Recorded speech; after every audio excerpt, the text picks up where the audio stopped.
Good afternoon. Thanks for joining us here at Fox 5 News Live. I'm Jasmine Cornell. Now, this show is a little bit different from the news. It's an interactive show, so we're streaming right now on our Fox Local app, on TikTok, on YouTube, so you can drop some comments in the comment section and talk to me, throughout the show. I do have many stories to get to today, and first we're going to start with a trial that we've been talking about and covering for a couple of weeks now. So this is the trial for Colin Gray. Colin Gray is the father of Colt Gray, who is the accused Apalachee High School shooter. And you just saw some video there, so it's going to be a long day for jurors. They're watching video of an interview that was done between Colin Gray and investigators the day after the shooting. Now, this interview is more than 2 hours, so they have been watching it already for some time today. Prosecutors say this video is just key to showing what Gray knew about his son's mental health and access to the rifle, while the defense argues the attack was hidden from him. Prosecutors do say Gray that's Colin Gray, that is the father, bears some criminal responsibility for giving his son Colt the semi-automatic rifle authorities say was used in that attack at Apalachee High School that resulted in the deaths of 2 teachers and 2 students and injured 9 other people. We do know Colin Gray faces 29 counts, so nearly 30, including 2 counts of second-degree murder and 2 counts of involuntary manslaughter. And again, this is video, that interview that jurors are watching right now today during this trial. Let's go ahead and take a listen from some sound of the trial. That was a way for him and Colt to bond. He mentioned that Colt suffered from anxiety and depression, and then he mentioned this aggression that he had. At the end of the interview, I did confront Colin about the inconsistencies in his statement, and ultimately I placed Colin under arrest. And so let's talk about some key takeaways here. There's many things we can talk about. Investigators say Colin Gray changed his story about where the gun was located from when he interviewed with investigators the day of the shooting and the day after the shooting. We also learned the gun was a 2023 Christmas present, and Colt was able to keep the gun in his room despite his stepmother and sister asking his father to lock it up and take it from him. We also know that Colt had a history of mental illnesses and punching holes in doors and walls, arguments in the home, self-harm. His stepmother said that he needed therapy during that time, and it's something that Colin allegedly did not think he needed. We also know that the sister, she got up on the stand yesterday and testified, and I want to talk to you a little bit about that. So this is Colt Gray's sister, Colin Gray's daughter here. She said that her brother's mental health just declined in the months leading up to the shooting, and that firearms, again, were not secured in the home. And she also testified yesterday that 1 rifle was kept in her brother's bedroom, and that we do know images of Nicholas Cruz, who is a school shooter in a different area, were displayed on his wall just months before the Apalachee High School attack. She also told jurors yesterday that her father, Colin, right there on your screen, basically told her to try to cover for him during his forensic interview, specifically telling her not to reveal that he knew about the Cruz images. And she acknowledged that she did not initially tell investigators the full truth here. Just so a very important information there in this case coming from Colt Gray's sister yesterday. And again, we are hearing that there could be 2 witnesses left in this trial for the state to call, and that they plan to testify this week. So we'll continue to keep you updated on the story here. Again, this is the trial for Colin Gray. He is the father of Colt Gray, facing nearly 29 charges in the Apalachee High School shooting. Moving on now to another big story here. Last night, President Trump delivered the longest State of the Union address in U.S. history. He spoke for almost an hour and 48 minutes, now breaking the previous record held by former President Bill Clinton. During his address there, he praised his accomplishments, including border control, low gas prices, and also just called America the golden age. He said it was the golden age of America right now. So let's go ahead and listen to a little bit of what he had to say last night. Administration has driven core inflation down to the lowest level in more than 5 years. We are doing really well. Those prices are plummeting downward. Our enemies are scared, our military and police are stacked, and America is respected again, perhaps like never before.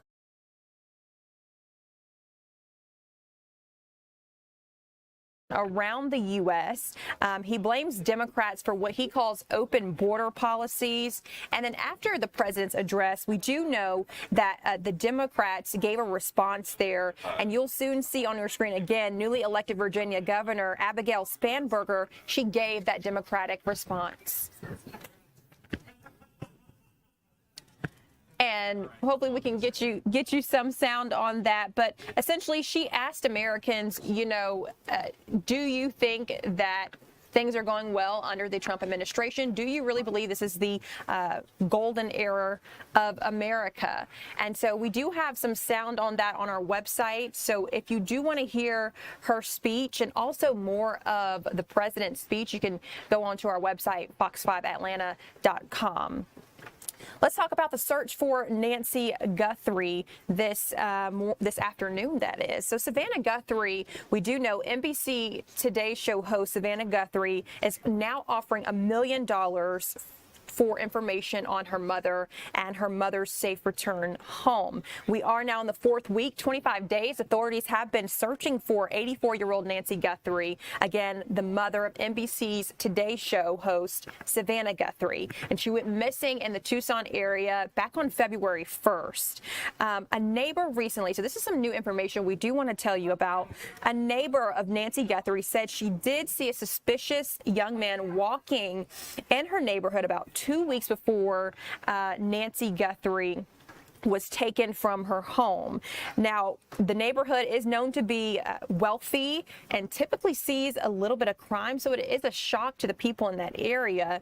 But the neighbor did say she saw a man walking in the neighborhood near the intersection leading to Guthrie's home and hadn't encountered him before or after. And the banner that you see about President Trump isn't the correct one. We'll get that fixed in a minute. But again, on this story, the neighbor mentioned to her husband that she saw the suspicious person, but she said she did not report it at the time.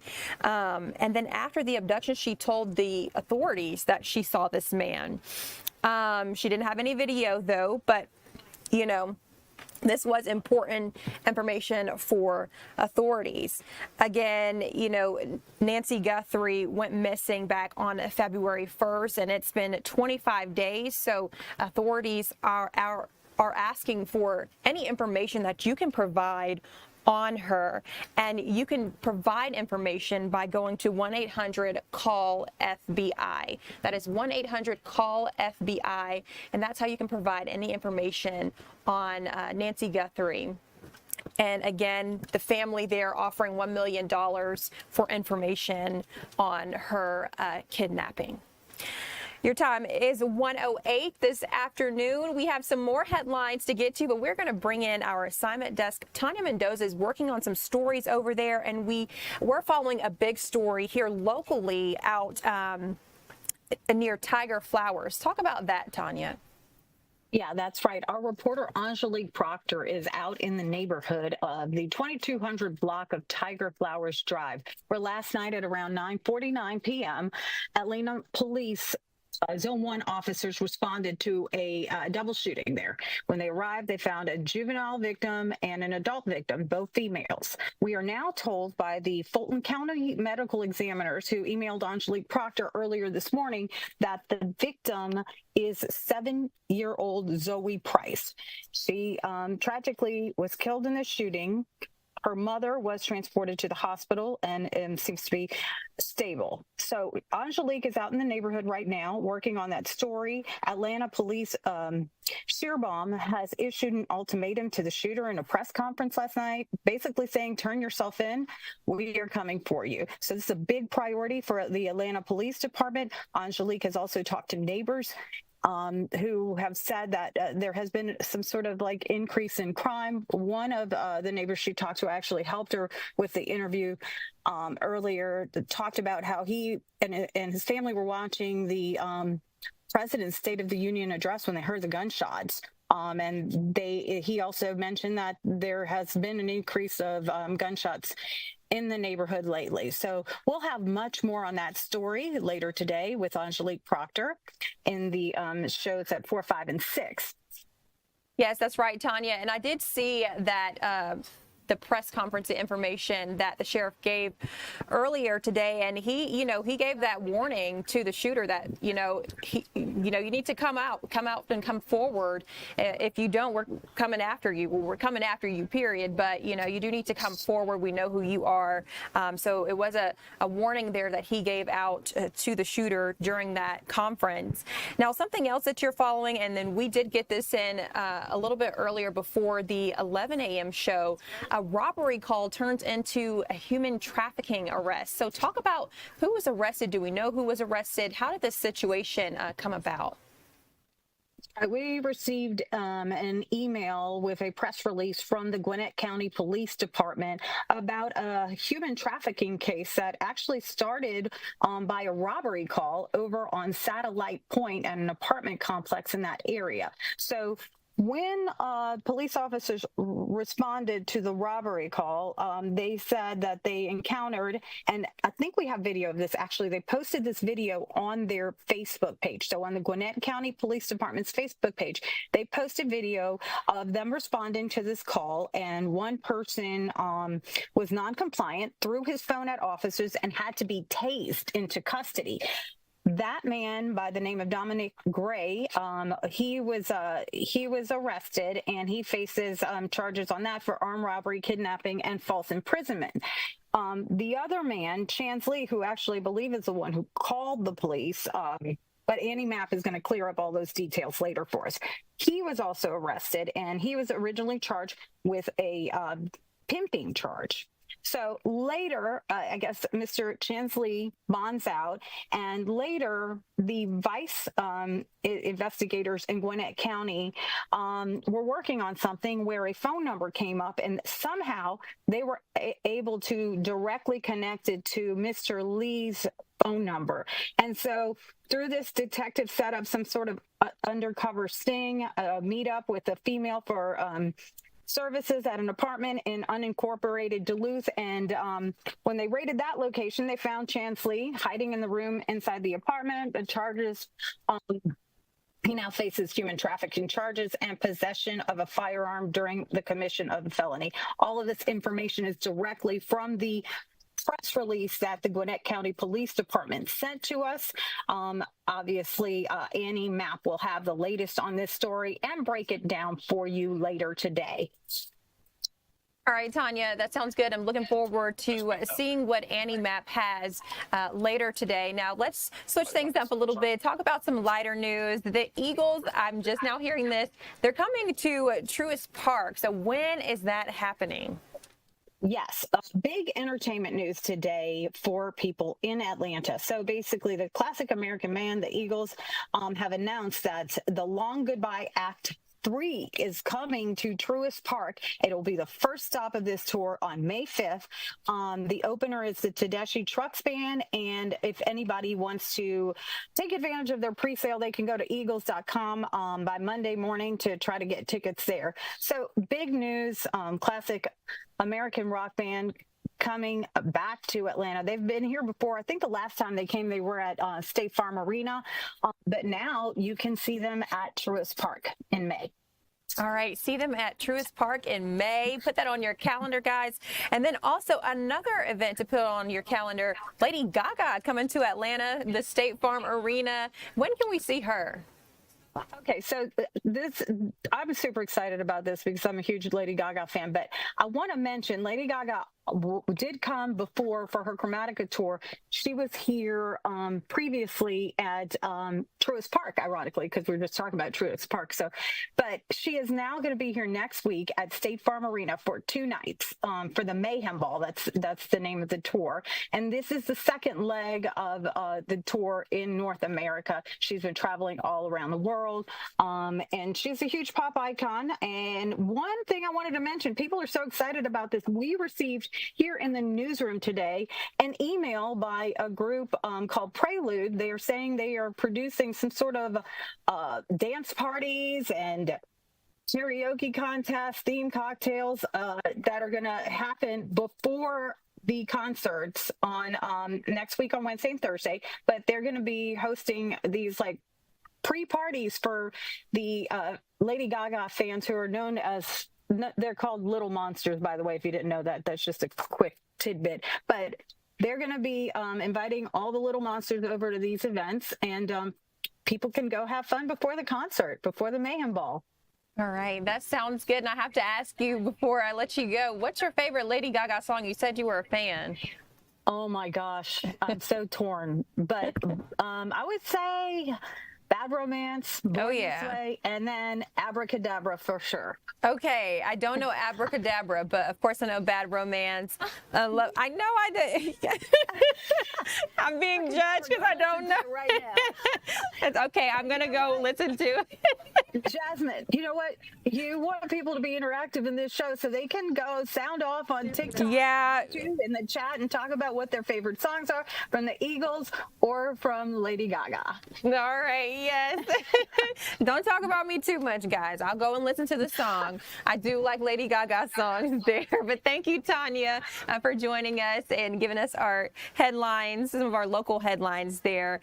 When we come back, we have a more serious story. It is National Eating Disorders Awareness Week, and we're just going to speak with a health expert on how you can support a loved one or even share the resources that you may need for yourself if you are struggling. We'll be right back.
Welcome back. Let's get to an important topic here. We are talking about eating disorders awareness. We do know that 30 million Americans will experience an eating disorder in their life. And also, every 52 minutes, at least one person dies from the consequences of an eating disorder. So it's National Eating Disorders Awareness Week, and we do have a health expert here, Kara Stoltz. She is the clinical director at the Emily Programs facility here in Atlanta. Kara, thank you so much for joining us.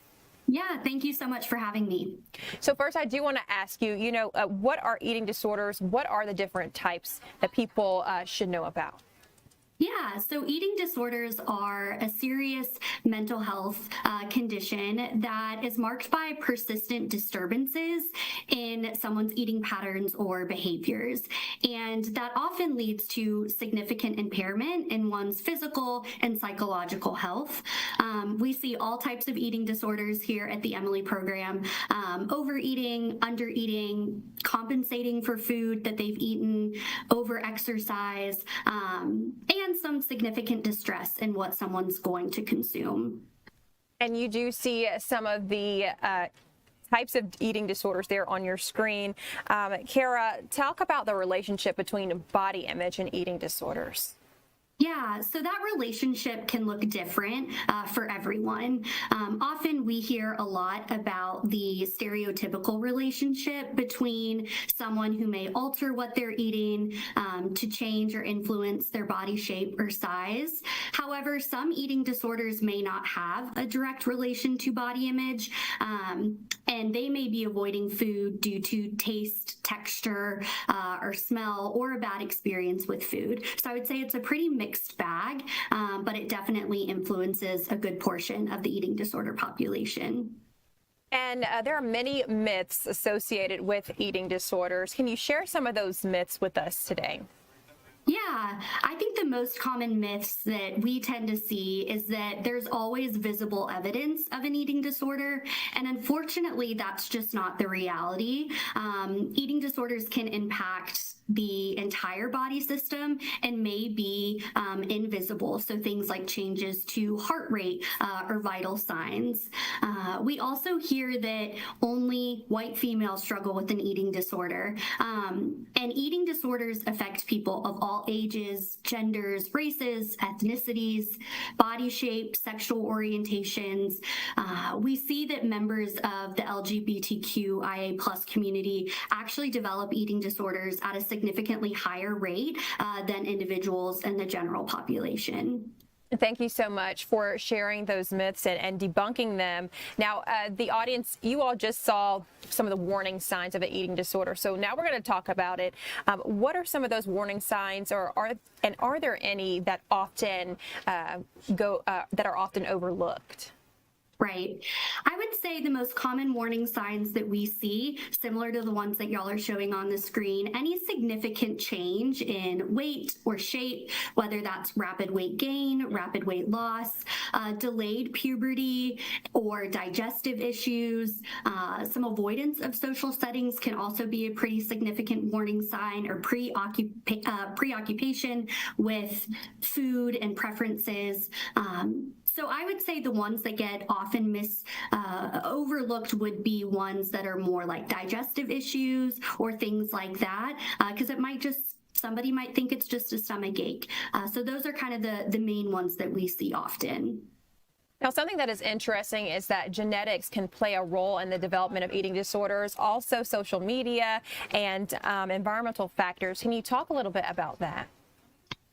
Yeah, we like to view eating disorders as a biopsychosocial disorder. And what that means is we see biological influences, psychological influences, and social influences. And so for biological influences, we tend to see that personality characteristics may influence or drive someone to have a certain eating disorder. So if you think about kind of a really rigid or anxious, overly perfectionistic type person, they might be more genetically impacted to develop a restrictive eating disorder. Psychological, we see a ton of comorbid diagnoses. So it is very common for depression, anxiety, trauma, OCD can increase the likelihood of an eating disorder diagnosis. And then social media, right? Social media has significantly increased in usage over the past several years. Research now is showing 70 to 80% of individuals are using social media. And so with that, there's really limited oversight in what people are sharing. So a lot of misinformation, and there's a really hyper focus on appearance-driven standards, which can lead to higher body image dissatisfaction. And we know that the Emily program is a treatment center, an organization that treats and supports those who have eating disorders. How can somebody reach out to you if they are or their loved one is struggling? Yeah, so we are located across the country, and I would encourage everyone to just reach out for support. If they're curious, if they're struggling with an eating disorder, you can go to our website, and there is a tool where you can assess yourself to see if you might be struggling with an eating disorder. I'd also encourage you to confide in a trusted PCP, therapist, peer, mentor, and they can get y'all connected with us because, everyone deserves treatment, and early treatment is really crucial in this disorder. Thank you so much. And you guys see, those are some of the treatment options just available for those struggling with eating disorders. Kara, thank you so much for talking about this important topic. And we're grateful for the work that you do. So we'll let you go ahead and get back to work. But again, thank you so much. Thank you so much for having us. Yes. Again, that was Kara Stoltz. She's a clinical director for the Emily Programs Treatment Center that serves adults, teens, small kids, and that's right here in Atlanta. And like you just heard her say, they are across the U.S. Let's go on and get to a different type of story here out of Gwinnett County. Our Eli Jordan is there. An extended stay hotel is being turned into affordable housing in that area. So Eli, good morning. Thank you for joining us. Can you talk about this initiative and how it got started? Hey, good afternoon, Jasmine. Yes, Gwinnett County Housing Corporation has bought up the old Spring Swallow Lodge, and they're going to renovate 73 units to make affordable housing for low-income seniors and homeless youth between 18 and 24. You'd be surprised about how many kids that age out of a foster home within 2 years. Nearly 50% are homeless, about 40% are homeless. And so, it's a big need. And Gwinnett County is known for their extended stays, and extended stays aren't that fun to hang out. You got transients and you got absentee staffing, and it's just, not quite as reliable as what real housing and real rentals are like. And so they bought this is a $14.5 million project, and they're going to turn this into really cool, good, reliable housing for people that are below poverty levels or income, the median income. If they're at or below the median income, they can apply for this. But this will be open in fall. But I spoke with Karen Ramsey, the CEO of the Georgia Housing Corporation. This is what she had to say. What they'll see is a sort of a decade timeline from John Lewis in high school through college and through his early activism days, all of his influence, the beginning of SNCC and the Southern activist movement. Wrong sound. Oh, well, that was not the sound that I got from Karen Ramsey, but she spoke today to a whole group of people, a lot of people from the Gwinnett County Commission, the Peachtree Corners City Council, and a lot of people from the Housing Corporation. And they said they did a study back in 2019 that they discovered that a lot of the people that use the extended stay housing are seniors that are below the median income, and this is just a very, very shady situation for them. And they realize that there's a big need to do this. They already have the rooms here, they already have the bathrooms set up, and they're going to have like studios and one-bedroom apartments out here for people to live in and apply for. But this will not be ready until fall, and so they're going to have another ribbon cutting soon in the fall when this happens. And so we'll be back out here. We'll talk to some residents that sign up for it. But if you want to learn more about this, go to GwinnettHousing.org, GwinnettHousing.org, and you can learn more about when you can get on the waiting list, how to get on the waiting list, and get into one of these new affordable housing units that Gwinnett has bought up from. They bought Extended Stay Hotel, and they're renovating it and changing it into affordable housing for their residents here in Gwinnett County for youth between 18 and 24 and seniors who are at or below the median income, which is right now roughly, that changes through, from month to month, but it's roughly around $45,000 or less a year. But that's what's happening here, and they're going to have a ribbon cutting come fall. We have it all ready then for residents to live in. Jasmine, back to you. All right, Eli, thank you. Ribbon cutting in the fall. And, you know, you'll be live in the later shows, right? The 2 and the 3? Yeah, I should be, yes. So hopefully we can get to hear some of that interview then with Karen Ramsey, that CEO of Gwinnett Housing Corporation. So that was our Eli Jordan out there speaking about the extended stay hotel that is being transformed into affordable housing for residents. So we'll have that story a little bit later, and you want to stick around to hear that interview that he did with the CEO of Gwinnett Housing Corporation. Well, coming up in a few minutes, we're going to talk about spring break. I know a lot of you are planning some trips. I'm a last-minute planner sometimes, so I haven't started planning mine. But we have a guest who's going to talk about some of the travel trends and one destination that is great for spring break.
Well, spring break is right around the corner, and I know many of you are planning your trips, and one destination for some of you is the beach. So we have a travel expert, Darley Newman. She is going to talk to us about how you can manage your budget and why the beach, a beach like Myrtle Beach, is a great destination.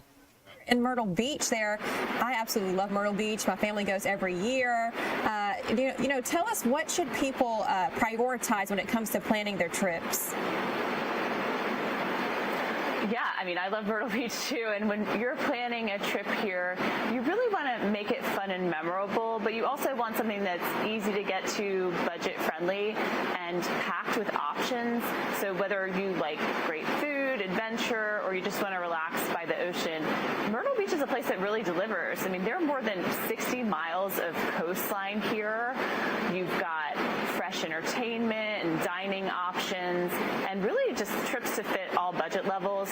There's a promotion going right now called Make More Myrtle Moments, and if you book 3 nights, you get 1 free. If you book 5 nights, you get 2 free. So it's great value.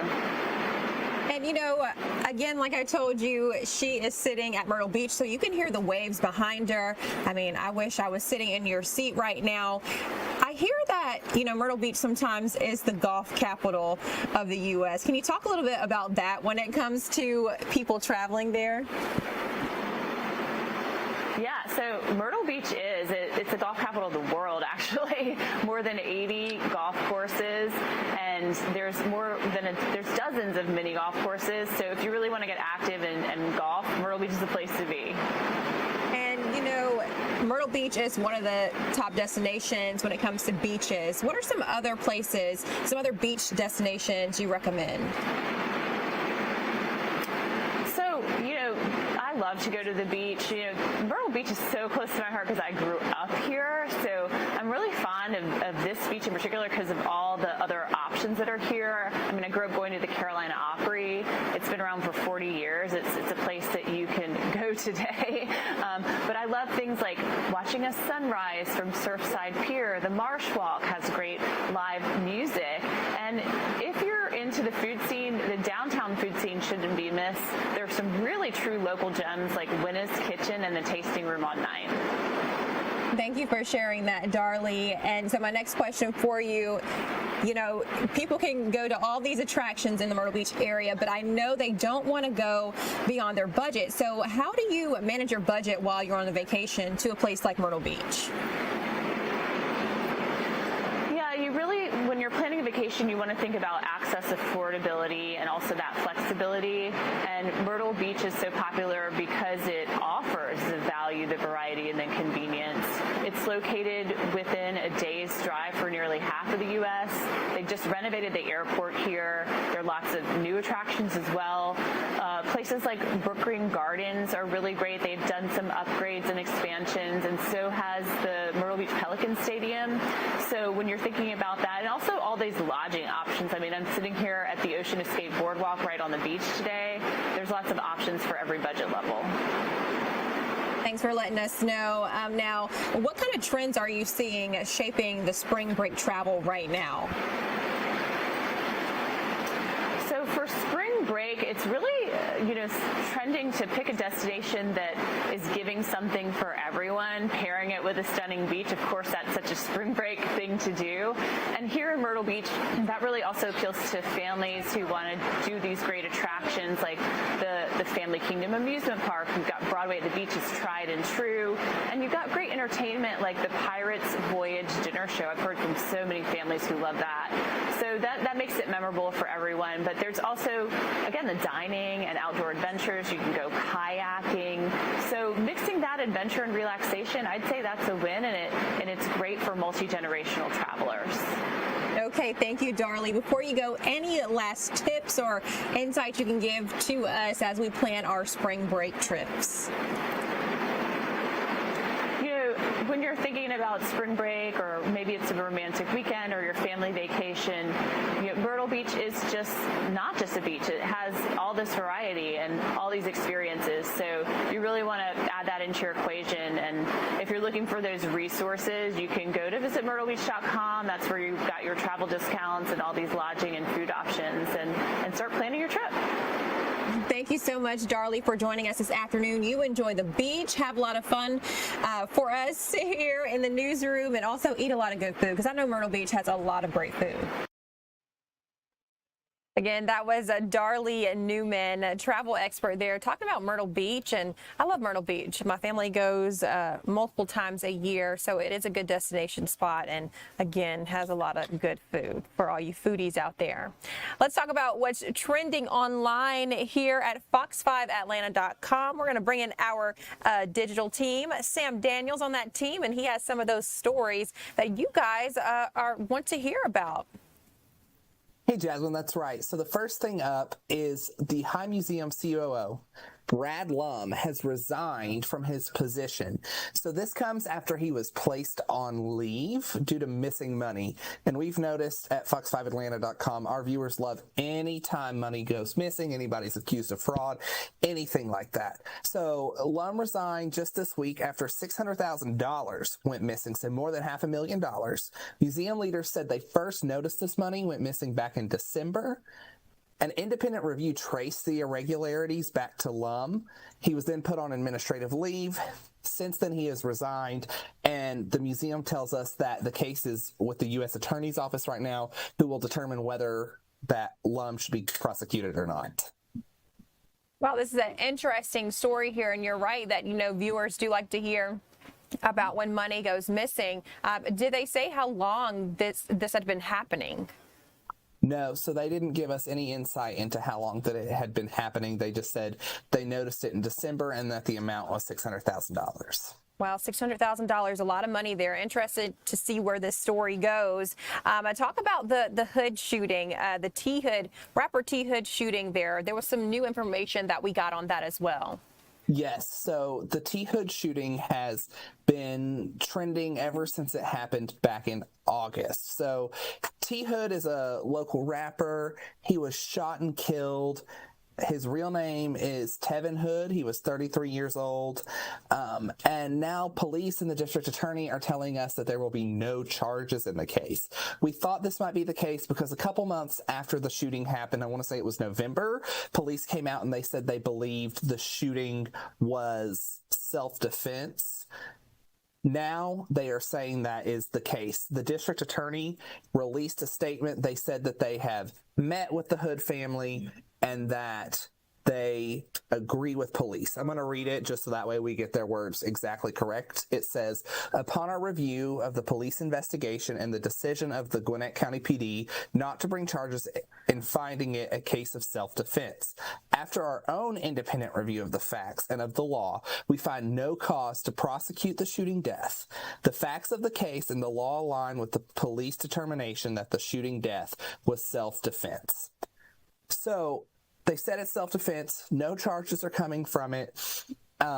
We have reached out to the then girlfriend of Hood, T. Hood, who was at the house when this happened, to see if she has a statement. We are waiting to hear back. I want to say Hood was known for several songs, including Percolator, Big Booty, and Ready to Go.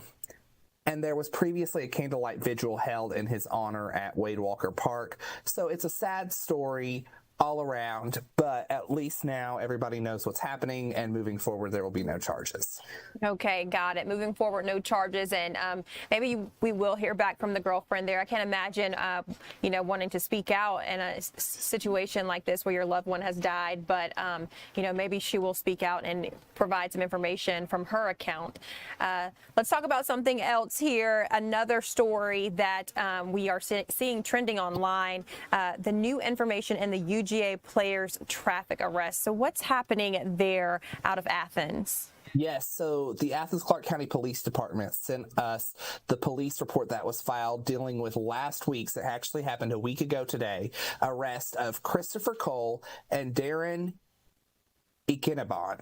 They were speeding on Outer Loop 10. So if you've never been to Athens, Outer Loop 10 is exactly what it says, and it's a loop that goes pretty much around the whole town, goes through Athens-Clarke County into Oconee and takes you to 316.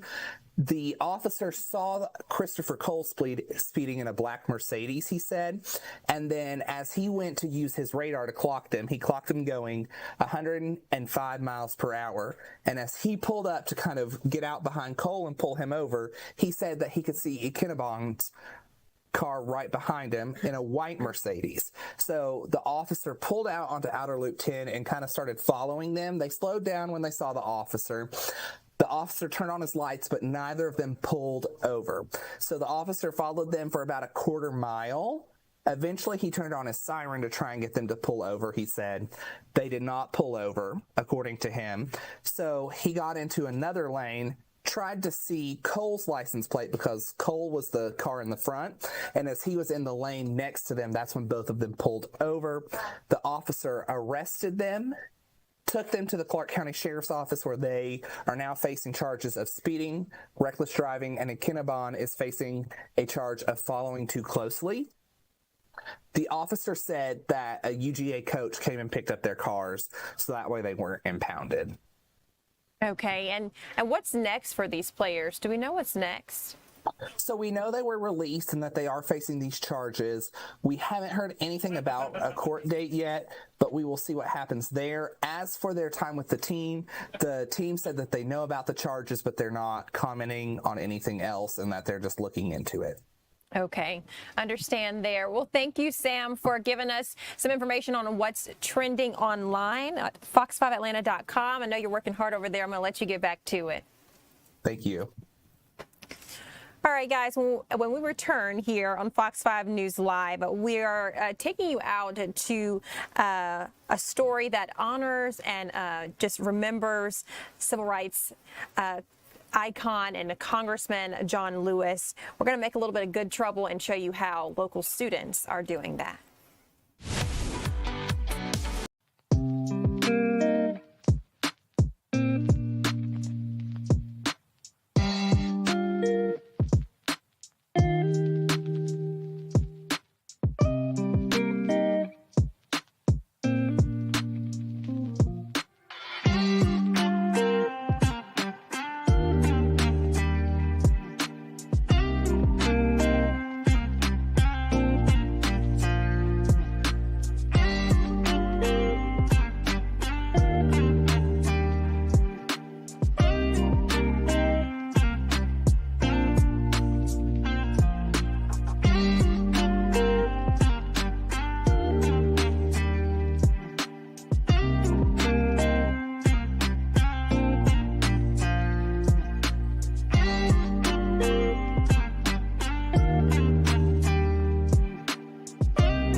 Welcome back. It's time to make some good trouble. More than 1,000 students in the Atlanta area are celebrating the life and legacy of John Lewis, and they're doing so through music. I'm so excited to hear this story here. Our Chris Rosenthal is out there. And Chris, you got to talk to a student who's actually participating in this, right? Oh, yeah, there are lots of students here. You know, it's about 1,500 students from across metro Atlanta. These were middle and high school students. They were out here earlier today at the Cobb Energy Center and wrapped up, you know, maybe about an hour or so ago. They got to see a play here in a musical called Young John Lewis, and it highlighted about a 10-year period of John Lewis's life, you know, really his formative years in the civil rights movement and his coming up. And so, you know, there's something that really, you know, you talk to the students, it really resonated with them. And some of them have heard of John Lewis, some of them haven't. This is put on by Theatrical Outlet and also the Archbridge Foundation. And I talked with Thomas Folks from the Archbridge Foundation a little earlier today just about what this program means and what these students got to see, and also talk with some students. Let's take a listen. What they'll see is a sort of a decade timeline from John Lewis in high school through college and through his early activism days. All of his influence, the beginning of SNCC and the Southern activist movement, how they tie in with Martin Luther King Jr., and all the different ideas that started that movement. They weren't always in the same place at the same time, and they worked together to form their opinion and to form the right way to move forward with civil rights. And, you know, why is it important that these students who may not even know the name, why is it important that they get this sort of exposure? Sure. Like, I mean, John Lewis is synonymous with Atlanta, and all of these students in there, their parents may know who John Lewis is, but they may not, except a page in a history book. We want to make sure that they understand the history of Atlanta is based in the civil rights movement, and that all these people, not just John Lewis, but some of the other figures, Stokely Carmichael, Medgar Evers, Emmett Till, that they are all parts of this bigger, broader story that is a national story but has roots, deep roots here in Atlanta. What do you hope? I I know who he was. I wasn't familiar with like all the things he made and what he participated in. So it was definitely a good learning experience, and I learned it. Yeah, and one of the themes I heard, from talking to some of the students, what they got out of seeing his life was that he never gave up. And I think that's something that many of these students have taken away from this experience.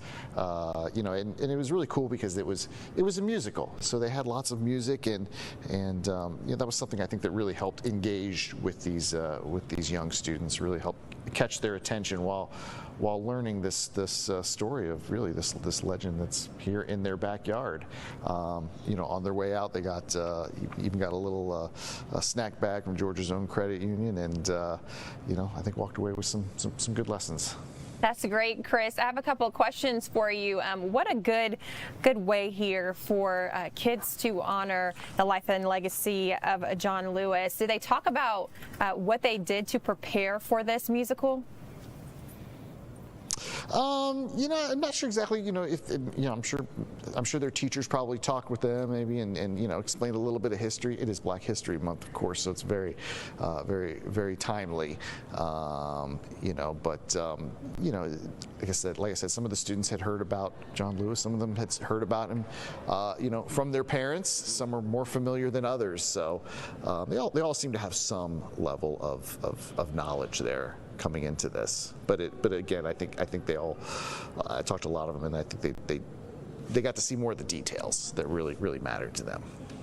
And now, is this something that they do every year? And how long will this show run? Yeah, this show actually, this is just a one time for them. Okay. And it was the cost was very low, but of course for students that maybe needed some help, it was free. So they didn't want that to be a restriction or a barrier for anybody. This was a one-time thing, but of course this show you can also, if you want to see it, you don't have to be a student. It'll also be playing at the Roswell Cultural Arts Center tomorrow, and also Friday at the Porter Sanford Theater in DeKalb County. So there's still chances for you to check out this show as well if you'd like. All right. Thank you so much, Chris, for talking about this event here, an important event that is honoring the life and legacy of John Lewis. This Black History Month is showing the power of good trouble, and it's all through music and fun, and you can go see that show yourself over in Roswell. Chris, thank you so much. Production, by the way. I know. Let me clear that out. Broadway level production. Right. I have to tell you, I sat next to John Lewis on a flight from Washington, D.C. here. Oh, my goodness. And he was the kindest, one of the kindest, gentlest men I've ever met. Oh, that's great. That stuck with me, for the rest of his life, obviously. And then when he passed away, I just remembered that experience of meeting him, getting to talk to him a little bit. And he treated you like you're the most important person that he's met the entire day. So, oh, wow. That's so cool, Tom. So cool to see that production in his honor. Jasmine, so tell me how you, do you go to the grocery store when you go shopping and just decide what you need? Or do you look around in your kitchen, your refrigerator, and do the responsible thing and be like, okay, I need this, this, this, and this? No, so I definitely go to the grocery store, and I probably go to about 5 different stores. Yeah. And I sit and I look through the aisles. Okay. With no plan. But I just go. And I usually do it when I'm starving, so I spend way more money than I should. But tonight at 7 o'clock on The Pulse, which streams right here on Fox Local and, of course, airs on Fox 5 at 7 o'clock every weeknight, we're going to talk about a money-saving technique called backwards shopping, all right? It starts with making your list at home, deciding exactly what you need, checking your fridge, your freezer, your pantry, and then planning your meals around what exists in your refrigerator already. Okay. Then going to the grocery store and buying what you need. It's kind of clever. We're going to talk about if we would implement that plan ourselves tonight at 7 o'clock on the Pulse. All right, that is very interesting. Yeah. Maybe I need to take some notes. I'm going to watch that tonight. Yeah, watch tonight, 7 o'clock, right here on Fox Local. That sounds good, Tom. Thank you for joining us and letting us know what's happening on the Pulse tonight. Let's go ahead and get into another story here. A new restaurant in the Atlanta area. Our Paul Milliken has a look at that and some good eats there. Well, good morning again. So we've left the private dining room back there, and yes, there's still plenty of food. I will be finishing it later. This is the dining room outside of the private dining room at 17th and State. Grand opening coming up Friday. And by the way, there's that amazing DJ booth. I cannot wait to spend a little time in there. But look, we've been eating all morning. It's time to wash it down with some good drinks, and they have a beautiful bar back here, and that's where we find Chanel, the GM. It's good to see you. It's great to be here. Thank you guys so much for coming and hanging out with us today. Absolutely. Oh, I'll be hanging out here a lot because this is a beautiful space with the incredible artwork and everything. What is the vibe going to be like at 17th and State? Man, we're trying to be like the hip neighborhood spot. Yes, you know, we are located in a hotel, as you can see, so we're going to get those people, but we really want to cater to our neighborhood. Atlantic Station be the new kid in town. You know, we are trying to be the it kid. I love that. I think you're going to be it, no doubt. The food is fantastic. We've been eating all morning. Trimmy has been trying to steal food from me, and I've been saying, no, I'm not sharing this morning. But you've got a great bar program, too, right? We do. Yeah. Absolutely. We're doing some eclectic things, and I think that you guys will actually like a lot of the stuff that we have to offer. Well, and the thing is, you have been creating these cocktails, too, which I think is such a talent that you are dreaming these up. So let's make something. First, what is this one here? Oh, yes. This is the Black Meridian. Okay. So this one is made with gin. That's our base. And it is squid ink, cuttlefish ink, to be precise, with fig jam, cinnamon. I mean, we have some fermented soy in there. It's a really, really cool cocktail. So that ink is what gives it that rich, dark color. Yes, it is. Ooh, I love that. Okay, and now, look, I don't know what's about to happen here, but I'm very excited about magic, it. I promise Tell me. All right, let's do it. All right, so we're going to make the bippity boppity, right? Yeah. And you'll see why. Okay. So we're going to start. Got to get the ice and the shaker right there, of course. Using Aspen. Shout out Aspen. Okay. Aspen vodka. So we're going to start with a little vodka in there. We're going to go with some elderflower. Okay. Ooh, that'll be nice. That's going to taste really refreshing. Have a house-made syrup. Okay. I'm not going to tell you what's in it. Oh, okay. All right. We're not going to spoil the secrets here at 17th and State.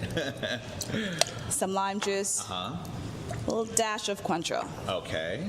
Very nice. And now the fun part. I'm going to let you do that because every time I try to shake, it goes everywhere. I make a big mess. So Chanel's going to take care of that part. All right. All right. Oh, what a pretty color, too. I didn't know what color that was going to end up. That's gorgeous. Do you see what I'm wearing right now? I was just going to say you are matching, but how did you do that? It's magic. I'm all about the magic. I love that, the matching drink. And it is going, here's the real part. Here we go. Okay. Bippity boppity. Oh, this is magic. It really does. This is true magic. I love this. Thank you. This is fantastic. And by the way, as we show the pyrotechnics, we've also got some beautiful desserts over here, too. So you've got desserts, you've got drinks, and, of course, great food. Congratulations on opening. Thank you so much. It's been a labor of love. Yeah. We put a lot into it, and we hope that you guys enjoyed as much as we enjoyed bringing it to you. Save one of these for me Friday, okay? Absolutely. Beautiful. 17th and State, opening soon. All right, he has such a fun job, guys. That's Fox 5's Paul Milliken there at the newest restaurant in the Atlanta area, 17th and State Restaurant and Bar. They celebrated their grand opening, or they are celebrating their grand opening on Friday, and it looks like a lot of fun there. So I may have to go try it out myself. You may see me out there. But anyways, thank you for joining us at 1 p.m. Fox 5 News Live, joining us on TikTok and on YouTube this afternoon. Our news continues at 2, so don't go anywhere. Our Judea Murray will be hosting that show at 2. We'll see you soon.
Hey guys, welcome to Fox 5 News Live. I'm Judea Murray. I appreciate you for spending some time with us while we talk to you about what's going on today. As you know, there are a lot of big headlines, especially one that we're hearing from overnight. Out in West Atlanta, we're hearing that there was a quote-unquote senseless shooting in which we learned a little girl lost her life. And actually today, we just found out her name. I want to get right out to our Angelique Proctor, who's been reporting on this. Angelique, I think you can pick it up from there. What's going on? Good afternoon to you, Judea. I can tell you there is a lot of sadness and heartbreak in this community. We are in Northwest Atlanta on Tiger Flowers Drive, where an innocent child lost her life in a double shooting last night. You can take a look behind me and see where a neighbor brought some flowers and teddy bear Hello Kitty, as well as some balloons there, all in memory of this little girl. She is 7-year-old Zoe Price, and Atlanta police say the first grader and her mother were both shot while in the home last night here on Tiger Flowers Drive. Now, the deadly shooting happened about 9:49 p.m. Atlanta Police Chief Darren Shearbaum responded to the scene because of the gravity of the situation. The chief made it clear Atlanta has lost a child and his department has lost a child. Police believe an unidentified suspect opened fire on this home after a dispute between two individuals about 30 minutes prior to the shooting. The chief has vowed to find the shooter, saying his department will track the gunman down and put he or she in jail. This department has aggressively, for the last 4 years, fought gun violence in the city. We've seen positive trends, but we stand here tonight that says there's still too many guns in the wrong hands, and they're being fired in times of anger. And you know who you are. If you're watching this broadcast, turn yourself in, because we are going to be coming to your house, we are going to have an arrest warrant, and we're going to take you into custody. And we also talked to a neighbor who said he heard the shots last night. He says crime has actually picked up in this community. Take a listen. I did definitely hear the shots. How many shots were there? 7 to 10. Yeah, it wasn't anything crazy, but it was about 7 to 10. They didn't hit their, what I would say, intended target, because they shot up a home and killed that baby girl. She was definitely sweet. I've seen her going to the bus stop. I've seen her playing with her toys. She's not far from the home, so I'm disgruntled. I'm appalled. As a Morehouse man, it's too close to home. Now, we are told that Zoe's 44-year-old mother is expected to survive her injuries. She is being treated at Grady Hospital. Other neighbors told us there were other children out here as well. Fortunately, none of them were injured.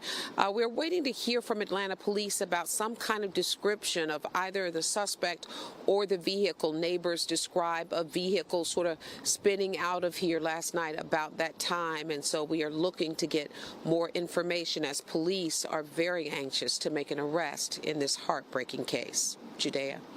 Well, Angelique, you sort of answered my question there, but I was going to say to you, even though we heard in that press conference that they really haven't told us much information, identifying information about this potential suspect, but do you get a sense that they know who they're looking for, or not at all? You know, I've been hearing from neighbors that police know who they are looking for, but we are certainly waiting to hear the official word from Atlanta police. And at this time, they are just not talking about those specifics just yet.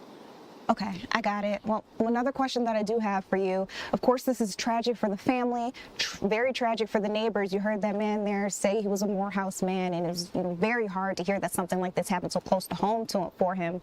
But the police officers, too, who responded to the scene, I can only imagine how they're trying to process this. Have you heard anything about grief counseling or anything that the police may be offering those officers who responded to the scene and saw that 7-year-old girl? Absolutely, Judea. You are so correct. Chief Shearbaum said last night that at least 4 of his officers are going to be getting some counseling. They were very much distraught. Many of them are fathers themselves. And so for an innocent 7-year-old child to lose her life, it did, in fact, affect law enforcement who responded to this scene. Yeah, I can only imagine. Of course, my thoughts and prayers, as I assume our audience, yours, everybody here at Fox 5 Atlanta is with that family as they try to get some sense of justice in this case. Anjali, thank you for bringing us the latest. I know you got to get back to reporting, so I'll let you go. Well, you guys, in some other news, we are also following the trial for Colin Gray. He's the father of the 14-year-old boy who brought a gun to school. They say that he carried out a school shooting in which we know that 2 students were killed, 2 teachers were killed. And we know that today's trial is especially interesting because the jury is hearing that first interview that Colin Gray gave after that mass shooting. Now, it sets the stage for everything that we're going to hear for the rest of the trial, I would say. They called Jason Smith, who's with the Barrow County Sheriff's Office, to the stand today. And he talked a little bit more about a little background information on who Colin Gray is. They talked about the family's dynamic. Also, they talked about their moving history. I guess the Grays had moved around a little bit before they settled down there in Barrow County. Now, this is a 2.5-hour long interview. They've been playing it in chunks, and so I grabbed just a couple of minutes so that we could listen to it together. And in it, apparently, we're going to hear about Colt Gray, that's the son's name, Colt Gray's relationship with guns. Let's listen in. We have gone to the range, up in both ranges actually, Charlie Ellie, the one up in by Big Wazer, I think it's what it is. Charlie Ellie, you got his first year in 2022? Yeah. And what kind of gun was he using then? So that was a Bushmaster 450, and how hard did I know it will shoot? I don't know. That's okay if you don't. Yeah, because I bought it from Mike. What kind of gun? I'm not a gun expert. What kind of gun is it? So the Bushmaster is kind of like I said, when I told Mike, I said he's little. I want to scare him when he pulls the trigger. I said something that's not too big, but I don't want to wound the deer. When he pulls the trigger, I want the deer to go down. I said, I don't want to think about that. So he's like, hey, this Bushmaster's good. It'll do the trick. Is that like a hunting rifle or is that like an AR-15? Yeah, and that's just me. I said, man, like the AR platform, shotgun, they've got that look. I said, that's kind of what he's excited about. And so Mike was like, here, let's try this Bushmaster. I'm like, okay. We only held 5, or 3 actually in the clip. I'm like, okay, that'll be a good start. So just him and I, we sit down on the floor, we go to the hunting rifle, right? Is it like an old wood kind? No, it's a plastic AR platform. So they have 3 rounds in the yeah, it's really a small mag, and I'm like, you only need 1. Yeah. That's fine. Okay. So did he want a bigger mag? He just thought that, yeah, he wanted more bullets, and he just thought that it was like, he said, can I break this? He has a little pellet gun. Right. He's like, can I put my pellet gun in a holster and walk around the woods? And I'm like, yeah, that's fine. So we sat down on the floor and went over everything that we were going to do and not do with these weapons in the house. There's a no bullshit rule in this house. That's how that's going to be, or they're gone. And that was never have a loaded weapon in that house. We're kind of jumping around a little bit. Well, yeah, so that was Jefferson, basically. Okay. All right, so you guys, I know that it was a little hard to understand at some points during that, but just to summarize what you just heard, that is Colin Gray, the father of the accused school shooter, talking more about the type of gun that Colt Gray had at first. He says that he tried to fire once, so they went to, I guess, a firing range or something of the sort, and it kind of scared him. And so they decided that they should get him another type of gun. That second gun that was bought apparently for Christmas is the murder weapon they're saying that was used in that school shooting at Apalachee High School out here in Barrow County in Georgia. And then in another part there, you could hear Colin Gray talking a little bit more about how he had a rule in his household that says you can't have a loaded weapon in your room or in the house. And so, of course, prosecutors, the jury, the defense too, they're all listening into this, trying to wrap their heads around and decide what kind of person and what kind of father Colin Gray is. The big thing that they're trying to prove is whether or not he knew his son had some issues and whether or not he could have really stopped the school shooting before it ever happened. So that's what we're hearing from the case. I want to let you know too, though, if you missed any part of trial, we are live streaming it on YouTube. You can go back to any day. We have been live streaming every single day that this case has gone on. So again, if you want to catch up on anything, that is available for you on YouTube. All right, now you guys listen to this, kind of a crazy story here. A man in Gwinnett County apparently called police trying to report some sort of robbery. Well, it ended up being an arrest for human trafficking. And I think our Annie Map can pick up where things went wrong, or was this the plan all along? Annie, what's going on out there in Gwinnett County? A very crazy story, Judea, here in Duluth. Gwinnett County police tell us that 28-year-old Changzi Lee called them back in January because he was concerned that someone was trying to break into his apartment. So police showed up and things just went completely left, I think, from what officers were expecting. We do have video that Gwinnett County police posted on their Facebook page. But in that video, you see police show up to this apartment. Officials say when they got inside, they heard like a loud noise that sounded like glass breaking. They saw a suspect come out from the back who is 40-year-old Dominique Gray. He came out and his hand was bleeding. Police say Gray was tased because he wasn't complying with their commands, of course, as they were responding. According to officials, as they questioned Gray outside, other officers were looking inside the home to see, you know, what else they could possibly find as part of this, what they thought was a burglary investigation. And they ended up finding a woman hiding in a closet in a back room. Officials say Changzi Lee told them that this was a woman that he had invited over from an escort website. Officials say they later ended up discovering that Changzi Lee again had brought this woman over from an escort website, but that Dominique Gray was also there for escort for services from this escort website as well. So at that point, all three of those people were taken to jail. The woman for prostitution, Changzi Lee for pimping, and also for keeping a place of prostitution was the term that we were given, and Dominique Gray as well faced some charges.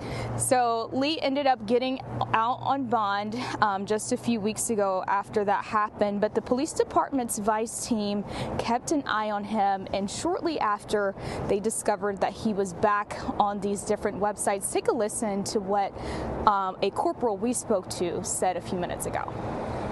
They start looking and they noticed what they believed to be Lee's phone number pop up on other listings on websites for solicitation. So they conduct an undercover operation on February 9th, and that's where they arrest Lee again for trying to solicit certain services, and they end up arresting him, making additional charges of keeping a place of prostitution, and this time they were able to charge him with human trafficking. Yeah, so officials say they were able to add that human trafficking charge the second go round because they've now identified that he was on different sites more than once, and that second arrest was actually made at a totally different location here in Duluth, which they believe Lee was also using to keep this place of prostitution and of these illegal services. He is now in jail at the Gwinnett Gwinnett County Jail without a bond. We did ask officials if he had any prior criminal history. That is something that they are still looking into, Judea. Wow, Annie, when I heard that you were going to be on this story and I was just trying to hear the details about it, I was like, what are the odds that, you start with one thing and then you end up with a whole nother case on your hands? I'm sure the police were kind of stunned when they found all of this before them. But again, I know you also have to get back to reporting a little bit more, figuring out more information, so I'll let you go. But I want to let the people know we do have the photos of the mugshots on the screen for you guys. Annie, thank you. All right, you guys, there's a lot happening here in Georgia, especially as it pertains to our capital. A lot of lawmakers are trying to put forward some bills. This one in particular, I hear, would widen access to some life-saving treatment, especially if you are a person who suffers from HIV or lives with it. So I want to bring in our Health Beat reporter, Rebecca Grapevine. Rebecca, you have been reporting on this, a lot more information than I do, so I'm going to turn it over to you. First of all, the medication that we all know, PrEP, but I heard there's another thing called PEP. Could you just talk to me about the two, what the difference may be? Sure, yes. PrEP stands for pre-exposure prophylaxis. That's a long name for a way of saying that it can prevent you from contracting HIV. So if you're at risk of getting HIV, if you take this drug and have risky sex, this drug should prevent you from getting HIV. And it has a sister drug, PEP, that can prevent you from getting HIV if you take it soon enough after an exposure. So these are amazing drugs that, 10 or 20 years ago, we could never really dreamed of. Oh, well, exactly. And one thing that I always think about when people are talking specifically about HIV, AIDS, a big thing is years ago, really maybe a decade, two ago, learning that you were diagnosed with this really meant a death sentence. And that's not necessarily the case anymore these days because of medication like this.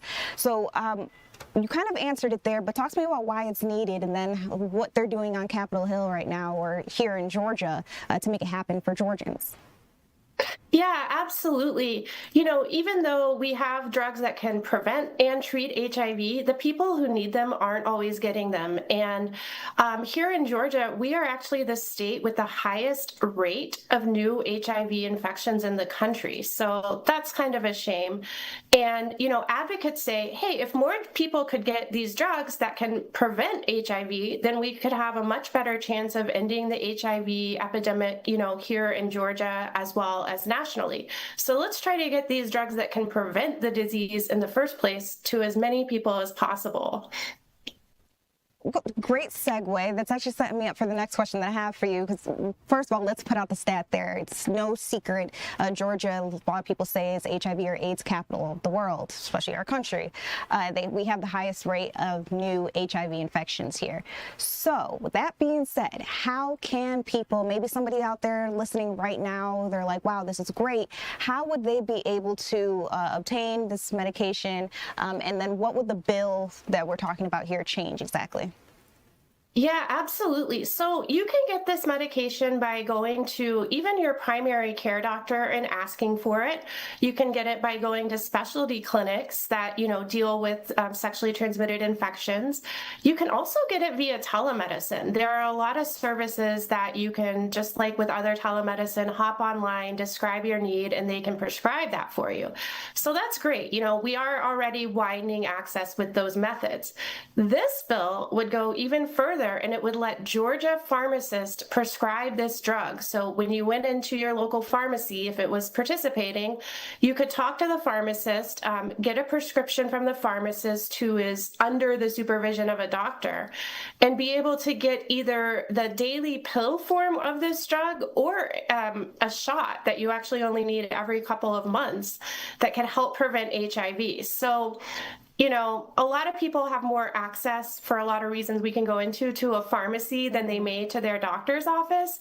And the idea here would be to make sure that, Georgians all over the state and all different neighborhoods and areas could access this drug through their pharmacies. Oh, that'll be big. Even just talking about the telehealth factor there too, because I'm thinking about, for me, yes, I have insurance, but my copay for a teledoc appointment is, I think, $10. My copay to actually go into an office and talk to somebody is a lot more. So again, cool information that you're giving us here. Now let me ask you this, because you have been reporting on this, you would probably know a lot better than all of us. What do you think? Is this actually going to pass? What's the likelihood?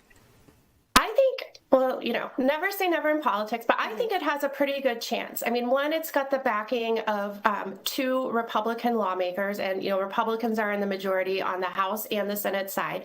And it's already passed through the Senate, through the House, and now it just has to go back to the Senate for some final approvals before it could get sent to the governor's desk. And it's had, very strong votes in favor of it. Very few lawmakers voted against it. So I would say this has a good chance of passing. And, Georgia's not the only state that's doing this. There's at least 20 other states that already do this. So it's not like we're doing something completely new. There is a precedent for this kind of law. Mm-hmm. Okay, so we're not really reinventing the wheel here, but still it would be huge for us, especially given how many cases tend to pop up here in Georgia. Thank you for walking me through this, Rebecca. For those of you guys who might be joining us for the first time, this is your first time seeing myself or Rebecca herself. She does work for Health Beat. You can keep up to date on her articles, different things that she's talking about. And if you'd like to see how this case in particular, this bill may pan out, you can follow her for more reporting. Rebecca, thank you so much, as always, for joining us here and bringing us the latest in the health world. Thank you. All right, you guys, coming back here in the studio, there's so much news we need to talk about. Did you miss the State of the Union last night? Because if you did, we're going to recap some of the biggest things that happened. I'm also going to let you listen in to what the president and Democrats who reacted to him had to say. We'll be right back.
Hey guys, welcome back to Fox 5 News Live. I'm Judea Murray. If you missed the State of the Union address last night, we're going to unpack it right here, right now, together.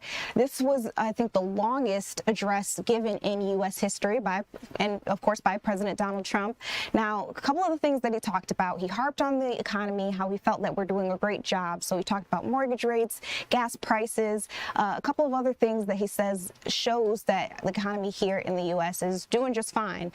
He also, course, took some digs at Democrats. At one point in time, we know that he brought out the U.S. hockey team. Of course, they just done a really great job at the Winter Olympics. And then he also talked about our rising stock market. Now, there were also some big moments that I guess made headlines on social media that maybe you have seen, like the Texas representative who brought a sign into the room that said something like, black people aren't apes, and he was escorted out. Those are the types of moments that make social media. But I want to let you listen in to the president himself in his own words, giving just a little bit of that address. From 1776 to today, every generation of Americans has stepped forward to defend life, liberty, and the pursuit of happiness. And they're really doing it for the next generation. But now it's our turn. Together we're building a nation where every child has the chance to reach higher and go further, where government answers to the people, not the powerful, and where the interests of hardworking American citizens are always our first and ultimate concern. That is the debt we owe to the heroes who came before us, and that is the promise we must keep to America for our 250th year. Last year, I urged this Congress to begin the mission by passing the largest tax cuts in American history, and our Republican majorities delivered so beautifully. Thank you, Republicans. All right, you guys. So yes, you just listened to just a little bit of that full address. Again, this was the longest State of the Union address that has been given in U.S. history. I actually say it was about an hour and 48 minutes, which beat his last record. One thing that he didn't talk about that a lot of people were looking for was Minneapolis, and of course the ICE raids, protests out there, and then the shooting deaths of Renee Good and Alex Preddy. So after the address, as customary, there was the other side. So the Democrats released their own rebuttal to his address. I want to let you listen to that. This comes from a Virginia governor. And yet, our president has sent poorly trained federal agents into our cities, where they have arrested and detained American citizens and people who aspire to be Americans. And they have done it without a warrant. They have ripped nursing mothers away from their babies. They have sent children, a little boy in a blue bunny hat, children to far-off detention centers, and they have killed American citizens in our streets. And they have done it all with their faces masked from accountability. Every minute spent sowing fear is a minute not spent investigating murders, crimes against children, or the criminals defrauding seniors of their life savings. Our president told us tonight that we are safer because these agents arrest mothers and detain children. Think about that. Our broken immigration system is something to be fixed, not an excuse for unaccountable agents to terrorize our communities. All right, you guys, so that was Virginia Governor Abigail Spanberger giving the rebuttal for the Democrats. That's the official rebuttal. Again, this is something that happens after every State of the Union address, in case this is the first time you're seeing something like this. Now, moving on, well, before I do that, I'm sorry, I want to let you know, too, that if you missed any of the State of the Union, you want to watch it back, we did live stream it, both that and the Democratic rebuttal, so you'll be able to watch that in full on YouTube if you'd like to. All right, now moving on from that, I want to talk to you about our weather forecast. Checked in with Lauren Robinson, our meteorologist, a little while ago. Yes, it is a beautiful day today, but I hear it's going to get even better in the days to come. Let's listen. Well, happy Wednesday. Temperatures are going to be climbing over the next few days, but it will stay cloudy and gloomy, even pretty windy as we go through the rest of the afternoon. But we'll stay mostly dry. As we take a look at our live Viper radar, this is where you can see there is a bit of cloud cover, which you can't see on here, but what you can see is that we're going to stay very dry as we go through the next day or so before we watch for a line of showers to push its way in tomorrow morning through Friday morning. So we can see that here on our future cast. forecast, this is going to be a cold front that starts to approach its way toward North Georgia as we go through the rest of this afternoon. This is where you could see maybe a pop-up rain shower, maybe a few raindrops here or there today, but overall we're going to stay mostly dry as we go throughout our Wednesday. That cloud cover will linger, but it's not going to keep us from warming. We're going to see those temperatures rise all the way into the low 60s, and it's going to be pretty breezy as we continue to usher in winds gusting from the southwest. Those southwestern winds will be pretty strong, but it pulls in warmer air as we go through the next few days. Now, we make our way through Thursday, and here's the cold front that will actually move its way through North Georgia. So this is where we're going to see some scattered showers and isolated storms Thursday morning through Thursday afternoon, and then we get this low pressure system that brings in some storms early Friday morning. As that moves its way out, we start to clear Friday evening, and by the time we're making our way into the weekend, that cloud cover will move its way on out behind it, and we will see a good mix of sun and clouds Saturday and Sunday, but dry, warmer conditions for our weekend. Here's a closer look at what we're expecting. We go through the rest of our Wednesday. We stay pretty cloudy, maybe a stray raindrop here or there, but temperatures are able to rise into the low 60s. We're going to stay pretty windy out there as well. We go into this evening and we stay pretty dry until Thursday morning. Here's that cold front. It's going to bring a line of showers, some isolated storms even, and it moves its way from the north to the south, hitting metro Atlanta during that morning rush hour. So you want to make sure you give yourself that extra drive time Thursday morning.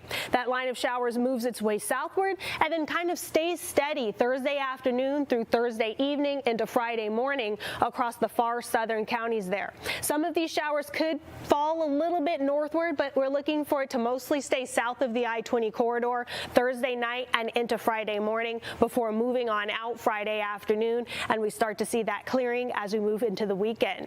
As far as our rainfall totals, tomorrow through Friday morning, I think most of us see between ½ an inch to an inch of rain. Every drop counts as we're still in the middle of our statewide drought here, but I think areas to the south will get higher totals as that line of showers just kind of sits there Thursday afternoon through Friday morning. Now, as far as our temperatures are concerned, well, we go through the rest of the evening tonight, and this is where we're going to see those temperatures only falling into the 50s, which is above average for this time of year. And as we go into the day tomorrow, this is where we see those temperatures warm even more. Now, as we take a look at our 7-day forecast, this is where we're going to see these temperatures continue to climb all the way into the upper 60s by Saturday. Those rain showers push in Thursday through Friday morning, but despite that, temperatures continue to climb. If you have those outdoor weekend plans, they're looking good. A mix of sun and clouds, temperatures in the upper 60s to low 70s, and we hold on to this warmer weather with some slight rain chances as we move into the beginning of the next work week.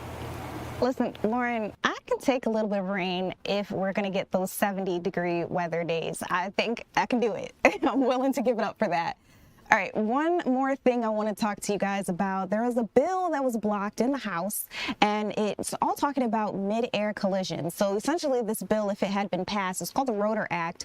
If it had been passed, it would make it so it would be a lot harder, so more safety regulations would be put in place so that we wouldn't see as many mid-air collisions. One that comes to mind for me, it was out in D.C. where we saw that helicopter and a small airplane literally crash in the air and then dump into the water that was out there. A very scary incident when it happened, and I can see the video in my head here.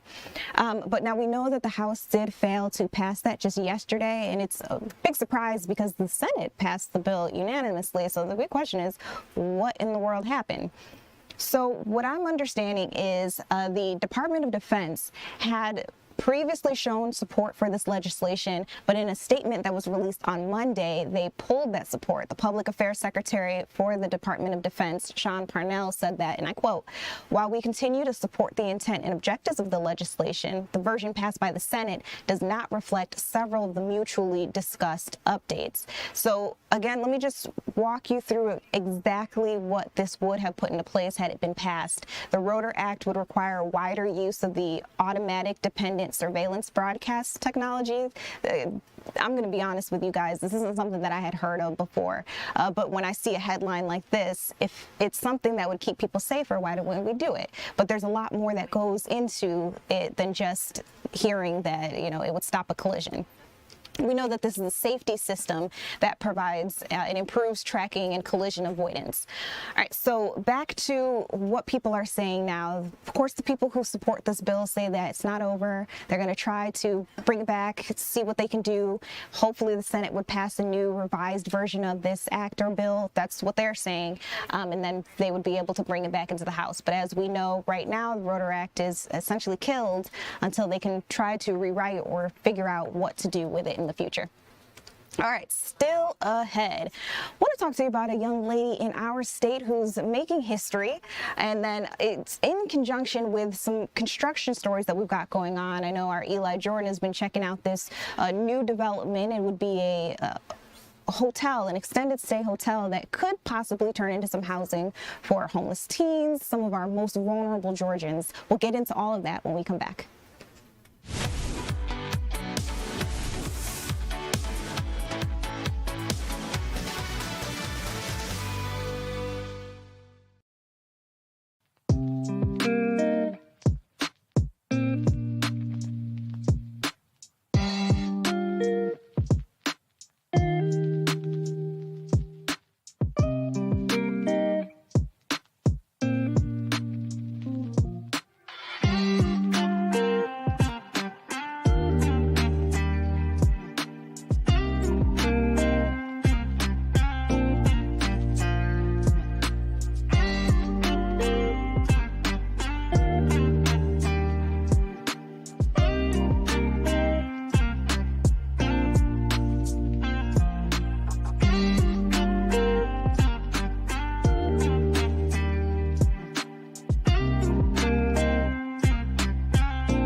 Hey guys, welcome back to Fox 5 News Live. I'm Judea Murray. Congratulations are in order to a Cobb County teen who has become Georgia's first girl ever to win in this HVAC competition. It took place at the Georgia World Congress Center. And again, it's a very big deal because keep in mind, this would be a male-dominated field. So we love to see girls breaking into these kind of industries and also breaking the glass ceiling. Now, Vega, the young woman I'm telling you about, she says she hopes that her win inspires more girls just like her to enter skilled trades, which is, again, amazing. Congratulations to you, Ariella. Very big deal, and I hope that you are celebrating, people around you are celebrating you too. And we could use those skilled trades for the story that's coming up next. Our Eli Jordan went to check out kind of like a groundbreaking ceremony. We heard that there's an extended stay hotel that might be doing something new in order to have some people who maybe can't afford housing stay there. Eli, I'll let you pick it up from there. Hey, Judea. Yeah, I'm in Peachtree Corners in Gwinnett County, and Gwinnett County is known to have the most extended stay hotels in the state. I mean, they got a gob of them here, and extended stay hotels aren't that fun to hang out in because, you know, you got transients all over the place, and then staffing might not be present, and it's just not reliable. And so Gwinnett County Housing Corporation has bought the old Spring Swallow Lodge right behind me here. You can see the boarded up windows. It used to be an extended stay hotel, and they bought it, and they're going to make 73 new units for low-income seniors and homeless youth between 18 and 24. And it's surprising, like homeless youth when they age out of foster home, about 40% within the first 2 years find themselves homeless. So it's a real issue. Now, the Gwinnett Housing Corporation CEO, Karen Ramsey, she spoke to a group today here at the lodge, and this is what she had to say. In 2019, Gwinnett Housing Corporation conducted a study entitled When Extended Stay Becomes Home. And the data from that study was eye-opening. We learned that extended stays aren't just temporary for a lot of people. They're a place that a lot of people call home. We learned that these hotels often function as de facto housing for senior citizens. We also learned that transforming an extended stay hotel into permanent affordable housing could be one of the most efficient and practical uses and a way to address the affordable housing gap in Gwinnett County. Hotels are uniquely suited for rapid transformation. The rooms are already built. Bathrooms are in place. The utilities are already here. And they have shared spaces that can be returned into community rooms, offices, and wellness areas.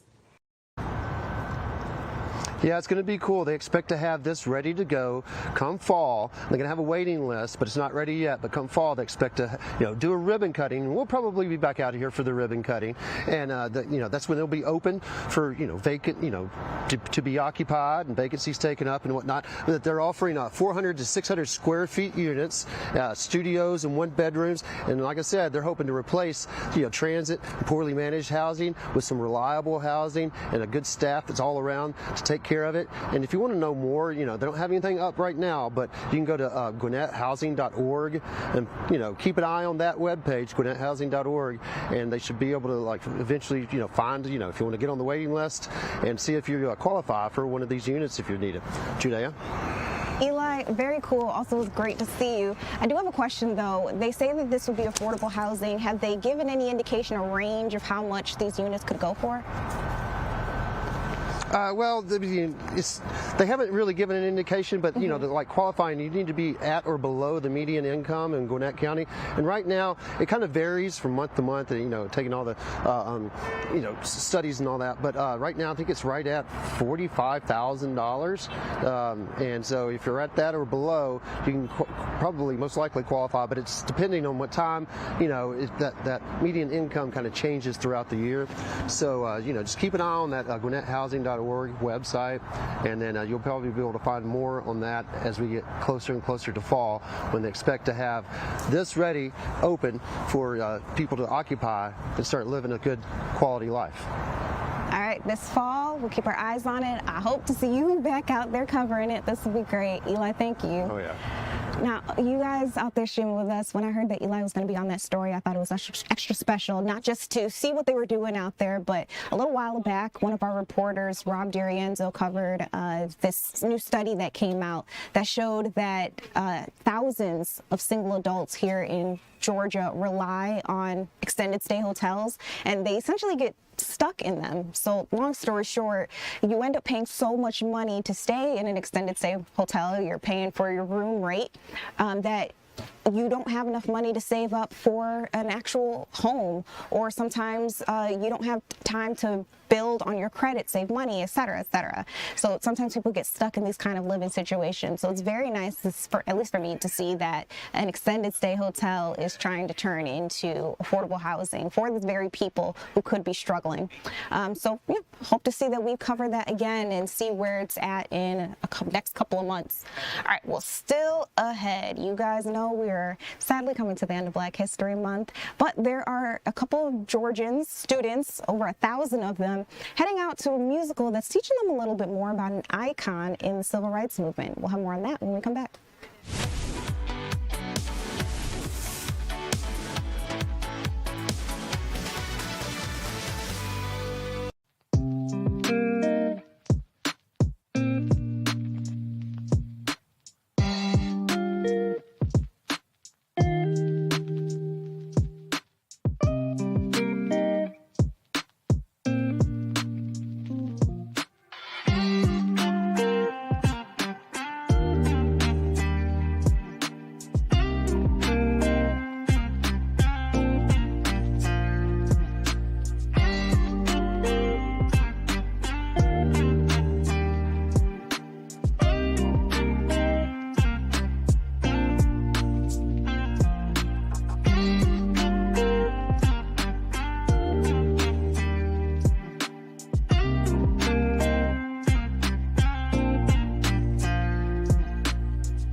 Hey guys, welcome back to Fox 5 News Live. All right, Young John Lewis. It's a musical all about the civil rights icon who had a really big impact here in Atlanta. And it's got a new exclusive showing for a younger audience. I want to get right out to our Chris Rosenthal, who can tell us more about what happened today. Well, I'm at the Cobb County Energy Center today, where 1,500 students across Metro Atlanta are in the theater behind me, getting a special performance of Young John Lewis. This is a show put on by the Artsbridge Foundation and Theatrical Outfit, as well as Georgia's own credit union. And it highlights 10 years of young John Lewis's life, from 18 to 28, when he accomplished so much as a civil rights leader, from his work with SNCC and being a freedom rider, and of course his March from Selma. These students are really getting to experience all of that in a musical format with hip-hop music, and you know, it's actually kind of a fun and engaging way for them to experience it. And I talked with Thomas Fulch from the Artsbridge Foundation just about what these students get to see and what message and takeaway he hopes they get from this play. But what they'll see is a sort of a decade timeline from John Lewis in high school through college and through his early activism days. All of his influence, the beginning of SNCC and the Southern activist movement, how they tie in with Martin Luther King Jr., and all the different ideas that started that movement. They weren't always in the same place at the same time, and they worked together to form their opinion and to form the right way to move forward with civil rights. And, you know, why is it important that these students who may not even know the name, why is it important that they get this sort of exposure? Sure. Like, I mean, John Lewis is synonymous with Atlanta, and all of these students in there, their parents may know who John Lewis is, but they may not, except a page in a history book. We want to make sure that they understand the history of Atlanta is based in the civil rights movement, and that all these people, not just John Lewis, but some of the other figures, Stokely Carmichael, Medgar Evers, Emmett Till, that they are all parts of this bigger, broader story that is a national story but has roots, deep roots here in Atlanta. You know, many of the students I talked to said they had heard of John Lewis, of course, but this play really did open up their eyes and give them some inspiration in their own lives. I know who he was. I wasn't familiar with like all the things he made and what he participated in. So it was definitely a good learning experience, and I learned it. Gotcha. You got some good lessons out of it then. Yes, I did. Awesome. Was there anything that stuck out in particular? Well, for me, it was the songs, but all the organizations, the SNCC, I think that's how they pronounced it. I didn't know that it was such like a risk he had to take to leave to go march. Yes, and I already knew about him, so I just learned more stuff about him. Did it sort of reinforce what you knew? Yeah, it just made it better. Any lessons you took away from this? He never gave up, and he was just a very hard-working person and stuff. Anything in particular stuck out about John Lewis in his life? He didn't give up.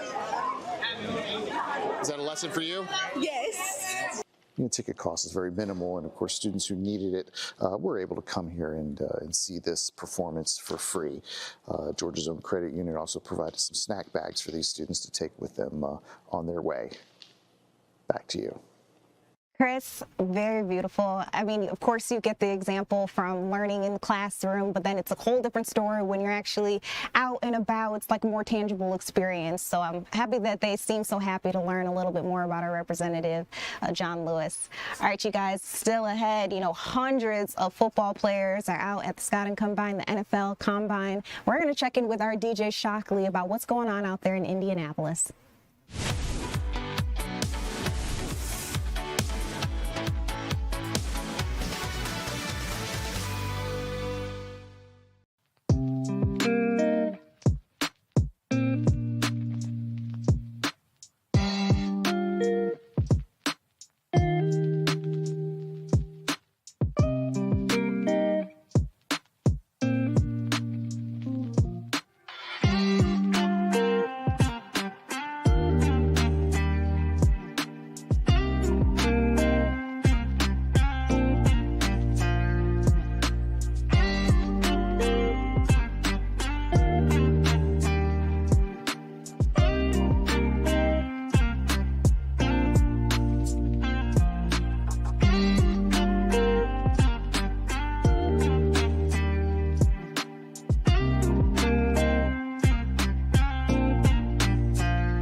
Hey guys, welcome back to Fox 5 News Live, happening right now in Indianapolis. We know that the NFL Combine is bringing out hundreds of NFL hopefuls, which is really big. And so we sent our DJ Shockley from the Fox 5 Sports team to check it out.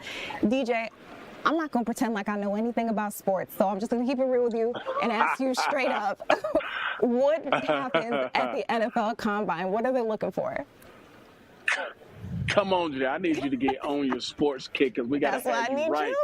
But obviously, yeah, I got you. I'm going to get you right. But basically, the combine here is held in Indianapolis, and all the players from around the country, they come here and they get to meet the NFL coaches. They get to do they meet the GMs, and they get a chance to run. They get the chance to do all their measurables, but they also get to meet with the head coaches and GMs. And this is a chance for all the players who are going to be eligible to get drafted. They get a chance to see all these coaches and GMs up close and personals, and they get to talk to them. They get to see what they're about, and then they also get to run the 40. They get to do all these drills, so they get to see exactly what they're capable of and if they're worthy of being drafted to a particular team. So as you can see behind me, there's a bunch of podiums behind me. The players were standing up here earlier in front of a whole bunch of media, getting asked a bunch of questions about do they think they fit in the NFL, all that kind of good stuff. And then they go out into the field and they do all their different drills. The coaches watch them and they say, okay, maybe this is a guy we might draft, and it gives them a chance to get to know these guys out here at the combine. So today they had the linebackers, they had the defensive linemen, they had some place kickers out here talking to the media, and all those guys get a chance to talk and tell people what they're all about. So it's a good time out here. It's a long day, but it's a pretty fun time. Okay, that makes sense. And thank you for breaking it down for me like that. I know there's somebody out there watching who didn't know either. I got you. I got another question for you, though. Talk to me a little bit about this. Of course, there are so many players out there who are hoping that somebody will pick them up one day.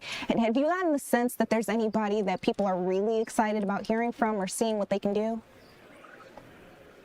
Yeah, so there are a lot of guys here who get a chance to showcase things that maybe they didn't get to see on film, or maybe there's things that people have a misconception about when it comes to a particular player or their character or things they do on the field. So they get a chance to talk to these guys and find out exactly and hear from the horse's mouth about what they're about. So I think a lot of guys use this opportunity really well to kind of showcase who they are personally, but also they get to go out and work out and show them that, hey, I'm a guy that you need to draft, and players. And then also fans get to watch it as well on TV. They get to see these guys without the helmet on and say, okay, I remember that guy from Georgia or Tennessee or Auburn, whoever it is. And they say, okay, I put a face with a name, and now I'm going to watch this kid as he goes on. Okay, sounds good. Well, I have one last question for you as I'm thinking about this. Maybe I don't know that much about football, but I do know a thing or two about the Atlanta Falcons. I had to learn before I got the job, right? So, of course, the big headline. You got to get right. You got to get right. I'm trying my best. Of course, the big headline yesterday was that the decision has been made to release Kirk Cousins. And we're hearing more about Michael Penix Jr. Hopefully, he'll do a little better with his injury right before the season, but really, should we be holding our breaths on that? So let me ask you this. Is there anybody who may be interested in the Falcons, or maybe the Falcons could be interested in anybody we might see out there at the Combine? Judy, I don't know where you got the question from, but that was a really good one. It sounds like you know what you're talking about when it comes to the quarterback. Yeah. But this is what the Combine is all about. So if the Falcons, they may choose to go out and do it in free agency, which means they may find another quarterback from another team. Maybe that's a veteran guy who they can bring in who's maybe a little bit older than Michael Penix, who can be there for him in case Michael Penix is not ready to start the season. But then there's also some guys here at the Combine who they're going to look at as well. So we'll see if there are a couple guys here who could actually catch their attention and feel like, hey, maybe he's a guy we can bring in. But for the Falcons, I think they may want a veteran guy, somebody who's a little bit older than Michael Penix, to come in, who's been established, who's done it, who's been around the league, who's played a bunch of games, that can come in case Michael Penix is not ready for game number one. So we'll see what the Falcons do here coming up in the free agency and as they get closer to the season. But I would bet it probably wouldn't be a guy here who would probably come out and be started for the Falcons right away. I think it would be somebody who's a little bit older and a veteran who's been around, who can come in and say, hey, I can take the reins from day one and let Michael Penix get fully healthy to go for the season. Yeah, we are definitely going to need him healthy if we want a W, and we do. So, DJ, thank you so much for walking me through this. Again, I know there's somebody out there who didn't know as much either, so I don't feel bad about asking the question.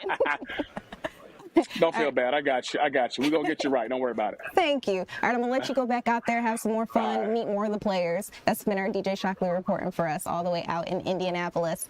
All right, in other sports headlines, the FIFA World Cup may have some issues. As you guys know, out in Mexico, there's been some violence striking around the area, especially as it pertains to the death of El Mencho, who was a drug cartel out there or a kingpin, I should say, who operated a Mexican drug cartel, according to authorities. So ever since then, we have been seeing cars on fire. We have been seeing people in the streets being killed. We're learning a lot more about the situation, but I can let you know that one of the big things that we are worried about is FIFA World Cup excitement, because that's coming up right here in the summer. And that tournament should kick off starting in June, but just in case people wanted to get out there and enjoy the game, maybe some parts of Mexico won't be as inviting for you. So again, a lot of people are looking at this. Now, we know that many of the games will also be played here in the United States. Of course, Atlanta got to pick up some of them. We're going to see some semifinals out here, which is great news. But again, we're keeping our eye on the deadly attacks, strikes, out because of that deadly cartel violence, where we know, again, El Mencho, the kingpin, was killed. We're keeping our eyes on it, trying to make sure that you guys are safe out there, bringing you the latest and what you need to know about travel news, because again, we're seeing that it is bleeding over into a couple of different areas. Now, you know, we still have to keep the news moving. In the 3 o'clock hour, we're going to talk to you about some more headlines. We're going to bring up our Tom Haynes, who will share a lot more about what's happening around Georgia and the world with you, coming up next.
Good afternoon, everybody, and thanks so much for joining us for the 3 p.m. streaming hour here on Fox Local. I am your host, Tom Haynes, live with you for the next hour in the Fox 5 Atlanta newsroom with a lot of new information as we've been joining you all day long here. An FBI agent is responding to the latest social media post by Savannah Guthrie in the search for her mother, Nancy. It has been over 21 days now since Nancy Guthrie has disappeared, and the Today Show anchor released a new Instagram video yesterday, really across all social media channels, offering a new $1 million reward for information leading to her mother's recovery. Now, it's very important here, the words that Savannah Guthrie used, because now instead of "please bring my mother home," the family is reconciled to the fact that their mother may not be alive anymore. And an FBI agent said that the Guthrie family's new $1 million reward offer puts psychological pressure on whomever may be involved in her disappearance. Let's listen to just a little bit of what Savannah Guthrie had to say yesterday. Hi there. I'm coming on to say it is day 24 since our mom was taken in the dark of night from her bed. And every hour and minute and second and every long night has been agony since then, of worrying about her and fearing for her and aching for her, and most of all, just missing her, just missing her. We know that millions of you have been praying. So many people have been praying, of every faith and no faith at all, praying for her return, and we feel those prayers. Please keep praying without ceasing. We still believe. We still believe in a miracle. We still believe that she can come home. Hope against hope. As my sister says, we are blowing on the embers of hope. We also know that she may be lost. She may already be gone. She may have already gone home to the Lord that she loves and is dancing in heaven with her mom and her dad and with her beloved brother Pierce and with our daddy. And if this is what is to be, then we will accept it. But we need to know where she is. We need her to come home. For that reason, we are offering a family reward of up to $1 million for any information that leads us to her recovery. All of the information about this reward and the details is in the caption below. You can call the 1-800-TIP line. You can be anonymous if you want. Someone out there knows something that can bring her home. Somebody knows. And we are begging you to please come forward now. We also know that we are not alone in our loss. We know there are millions of families that have suffered with this kind of uncertainty. And for that reason today, we also are donating $500,000 to the National Center for Missing and Exploited Children for their work in helping families who are coping with loss and actively looking for those who are lost. We are hoping. All right, that is Savannah Guthrie making a painfully emotional appeal for anyone with information to step forward in the disappearance of her mother, Nancy, the family offering up to a $1 million reward. The question is, will that help in the discovery of Nancy Guthrie? As we stated, an FBI agent reported that this may have a psychological effect on any potential accomplices who may be involved in this case to step forward. We'll see if that happens. But the Guthrie family, as Savannah mentioned there, also offering a $500,000 donation to the Center for Missing and Exploited Children, something the family committed in addition to this $1 million reward for information about their mother, Nancy. Savannah Guthrie acknowledging in that video that her mother may simply be gone and that they are blowing on the dimming embers, if you will, of hope that remain for the discovery of their mother. So a very difficult and emotional time for that family. As we move on here locally, you've been watching it right here on Fox Local for many, many days now. The emotional moments in the Colin Gray trial, the father of the suspected Apalachee High School shooter, Colt Gray. In fact, you've been able to watch the trial on our YouTube channel. If you've missed any part of it, it is all there. You can go back and watch the entire thing. It has been compelling, as I said, very emotional at times, with defense attorneys and prosecutors probing these witnesses, some of whom were on campus that fateful day. We heard from one student who got shot and watched her fellow student lay dying in a hallway. So we heard from the family's daughter in this case. We heard from the mother and so many other people. Let's get out to Fox 5's Eric Perry, who is live there at the courthouse this afternoon. I expect, Eric, that today was no different in this trial.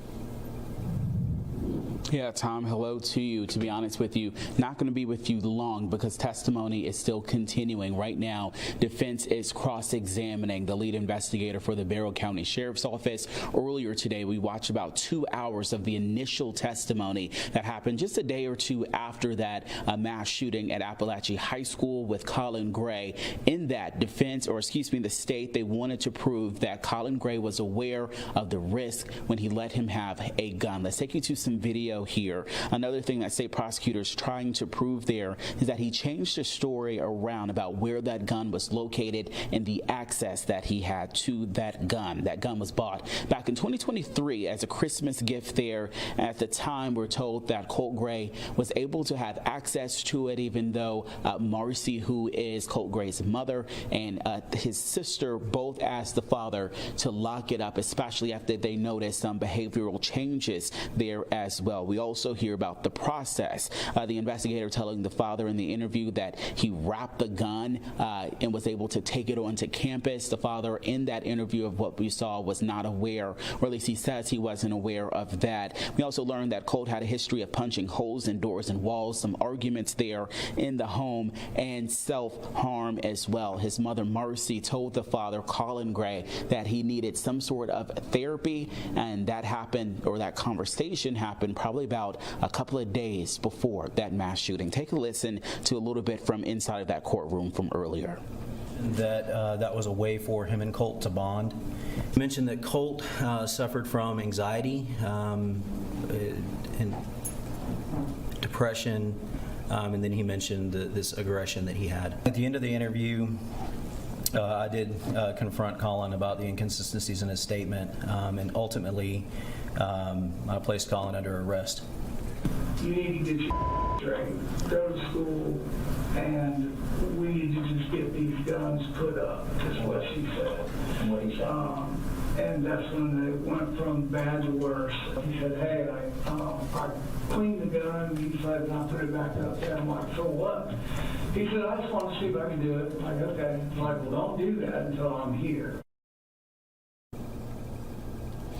All right, so in the interview, we also saw investigators question Colin Gray with the visit of law enforcement that happened before this shooting, where they said that Colt Gray was in a chat room online talking about mass shooters and school shooters that have happened there. In fact, they say he had a picture up of the Parkland shooter. The father, Colin Gray, said in that interview that he was not aware of who that was. In fact, he says that he thought it was somebody from a band, Green Day, and wasn't aware of exactly who it was, or he says he would not have allowed that in his home. So again, right now, defense cross-examining that lead investigator for Barrow County. Remember, GBI is investigating this, but also they're working with the Barrow County Sheriff's deputies and officers here. So that is who we're hearing from right now. We do believe that the state will rest at some point this week. They're working to get through their witnesses. I had heard that there might have 2 more to go. I'm not sure if they will get to that today. It's already 3 o'clock, and it's been a lot of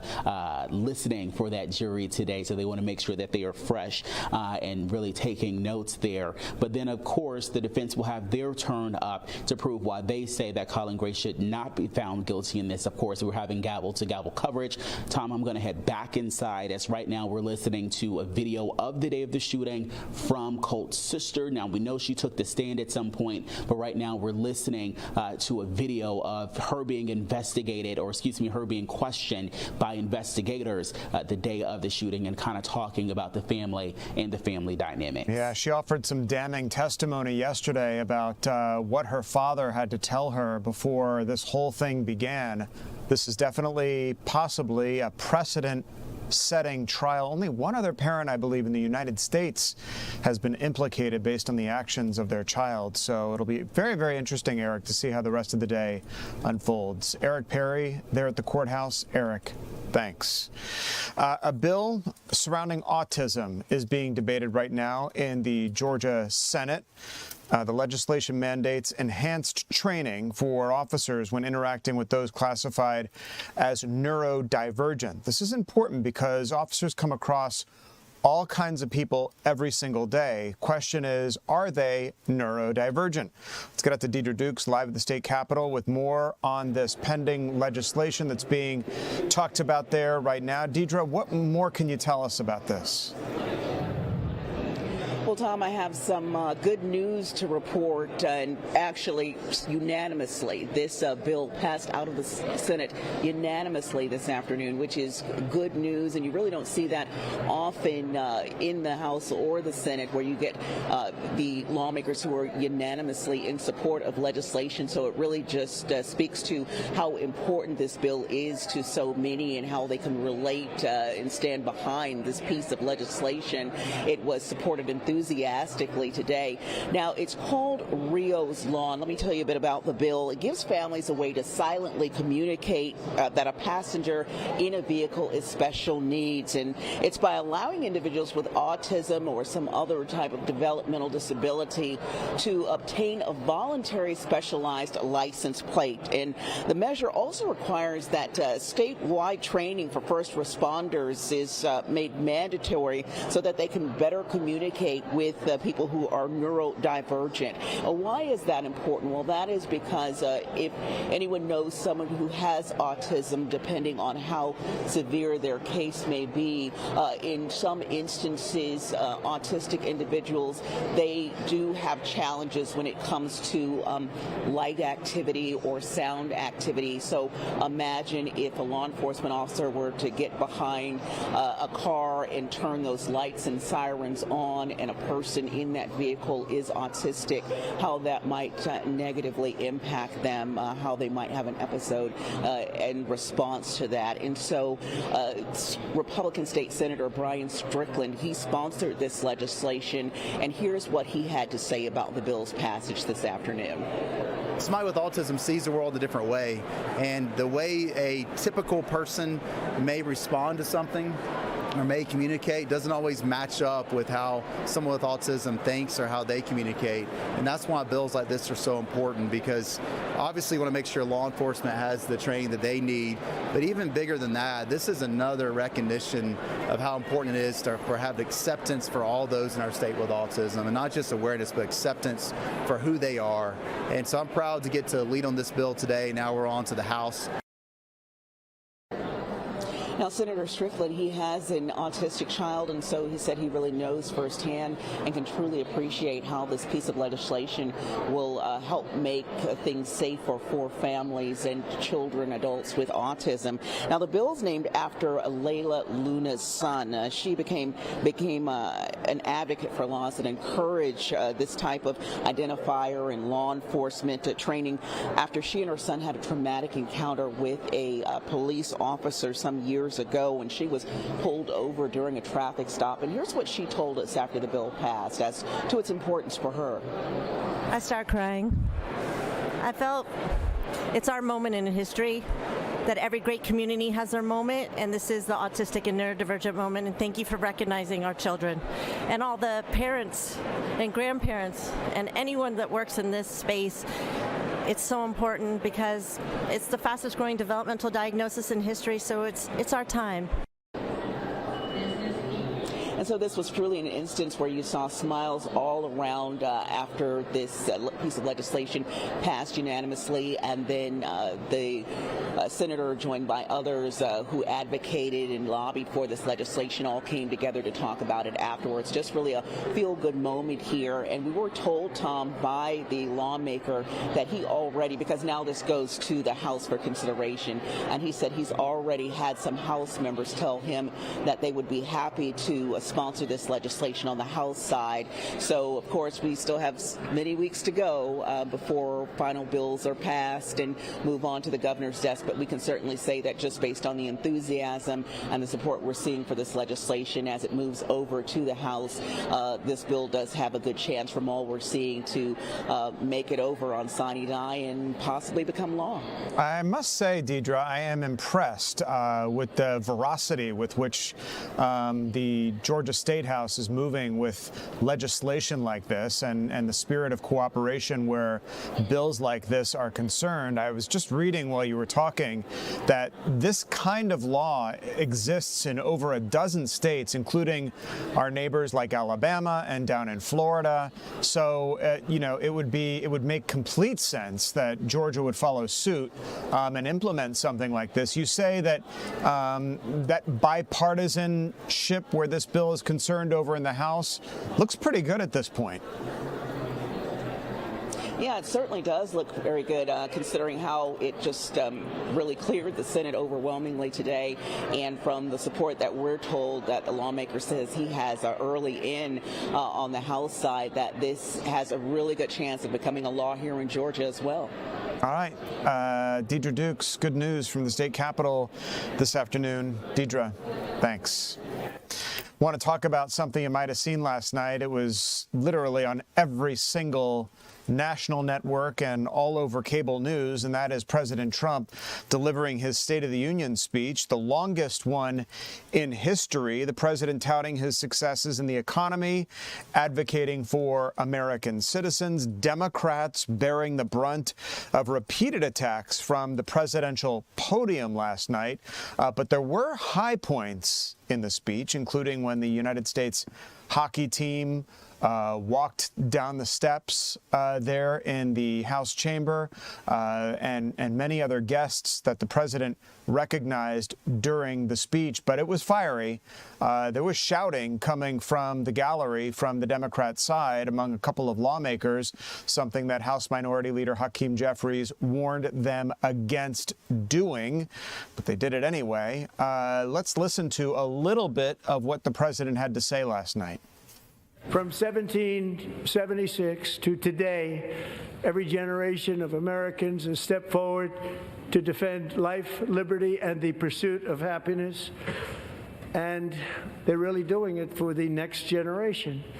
But now it's our turn. Together, we're building a nation where every child has the chance to reach higher and go further, where government answers to the people, not the powerful, and where the interests of hardworking American citizens are always our first and ultimate concern. That is the debt we owe to the heroes who came before us, and that is the promise we must keep to America for our 250th year.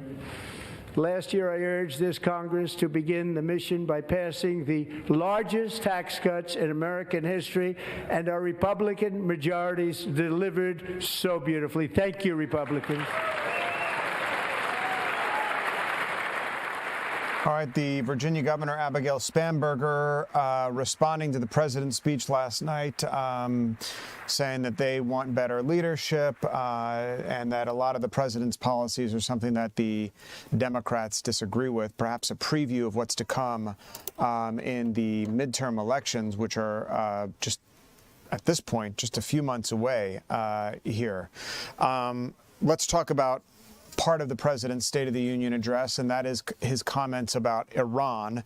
The president warning in his address that Iran has what he called sinister ambitions with its nuclear program, and that the United States has not yet heard from Tehran that it will never have a nuclear weapon, something that is a cornerstone of the United States negotiations with that country. The remarks come as the United States and Iran are gearing up tomorrow for another round of negotiations. Iranian Foreign Ministry spokesperson said the following about Trump's address, that no one should be fooled by these prominent untruths, referring to something that the president said in his speech. The status of those talks tomorrow, we will be watching very closely here and update you as events unfold. When we come back, we're going to take a look at our forecast with meteorologist Lauren Robinson to talk about the clouds out there today, some rain that is expected to roll in here tomorrow, much welcome rain, and our weekend forecast as we continue.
Welcome back to the 3 p.m. streaming hour here on Fox Local. So glad you're with us this afternoon. I'm Tom Haynes, live in the Fox 5 Atlanta newsroom. We're glad you're streaming with us on our mobile app at Fox Local, or if you're watching us on your home TV through one of your TV service provider channels, we're glad you're here as well on our YouTube channel at Fox 5 Atlanta. We are always on there. Or on TikTok, where a ton of people are watching us and providing commentary as the stories go along here. We're glad you're here too. 107.9 HD2 FM is a place that you can listen to us anytime. Let's get out to Fox 5's Kevin Stewart in Chamblee this afternoon, Kevin, where there's a bizarre story about a place where people go to get lashes, we understand, and a big burglary that happened there. Yeah, this is probably more I would classify as a theft. Blink lashes and brows. This happened Friday afternoon, sometime between 1:30 and 2 o'clock, and police here in Chamblee are calling the woman who walked in a person of interest at this time. Let me back up and tell the story here. This happened again last Friday afternoon. A woman walked in to the shop and wanted to have some work done, and she wanted a consultation. And at that point, the small business owner, Amy Ma, said, okay, we usually do consultations, but let me go check on something. And the woman, she says, walked off to the bathroom. And then later she hears the woman walk past her and turn on some water. Then she goes address her at the front counter, and the woman says, hey, you know, let me try this a little bit later on. She says, okay, and she thinks that's the end of it. Well, later she finds out that her wallet is missing and that, get this, nearly $13,000 was charged on her accounts. And so that, she says, maybe 1 + 1 = 2, and that's what police are trying to figure out. Is that woman the suspect? Again, she's been called a person of interest. The woman shared the image of the woman in the store. You're looking at that right now as she showed us around. I want you to take a listen to her reaction to all this happening to her.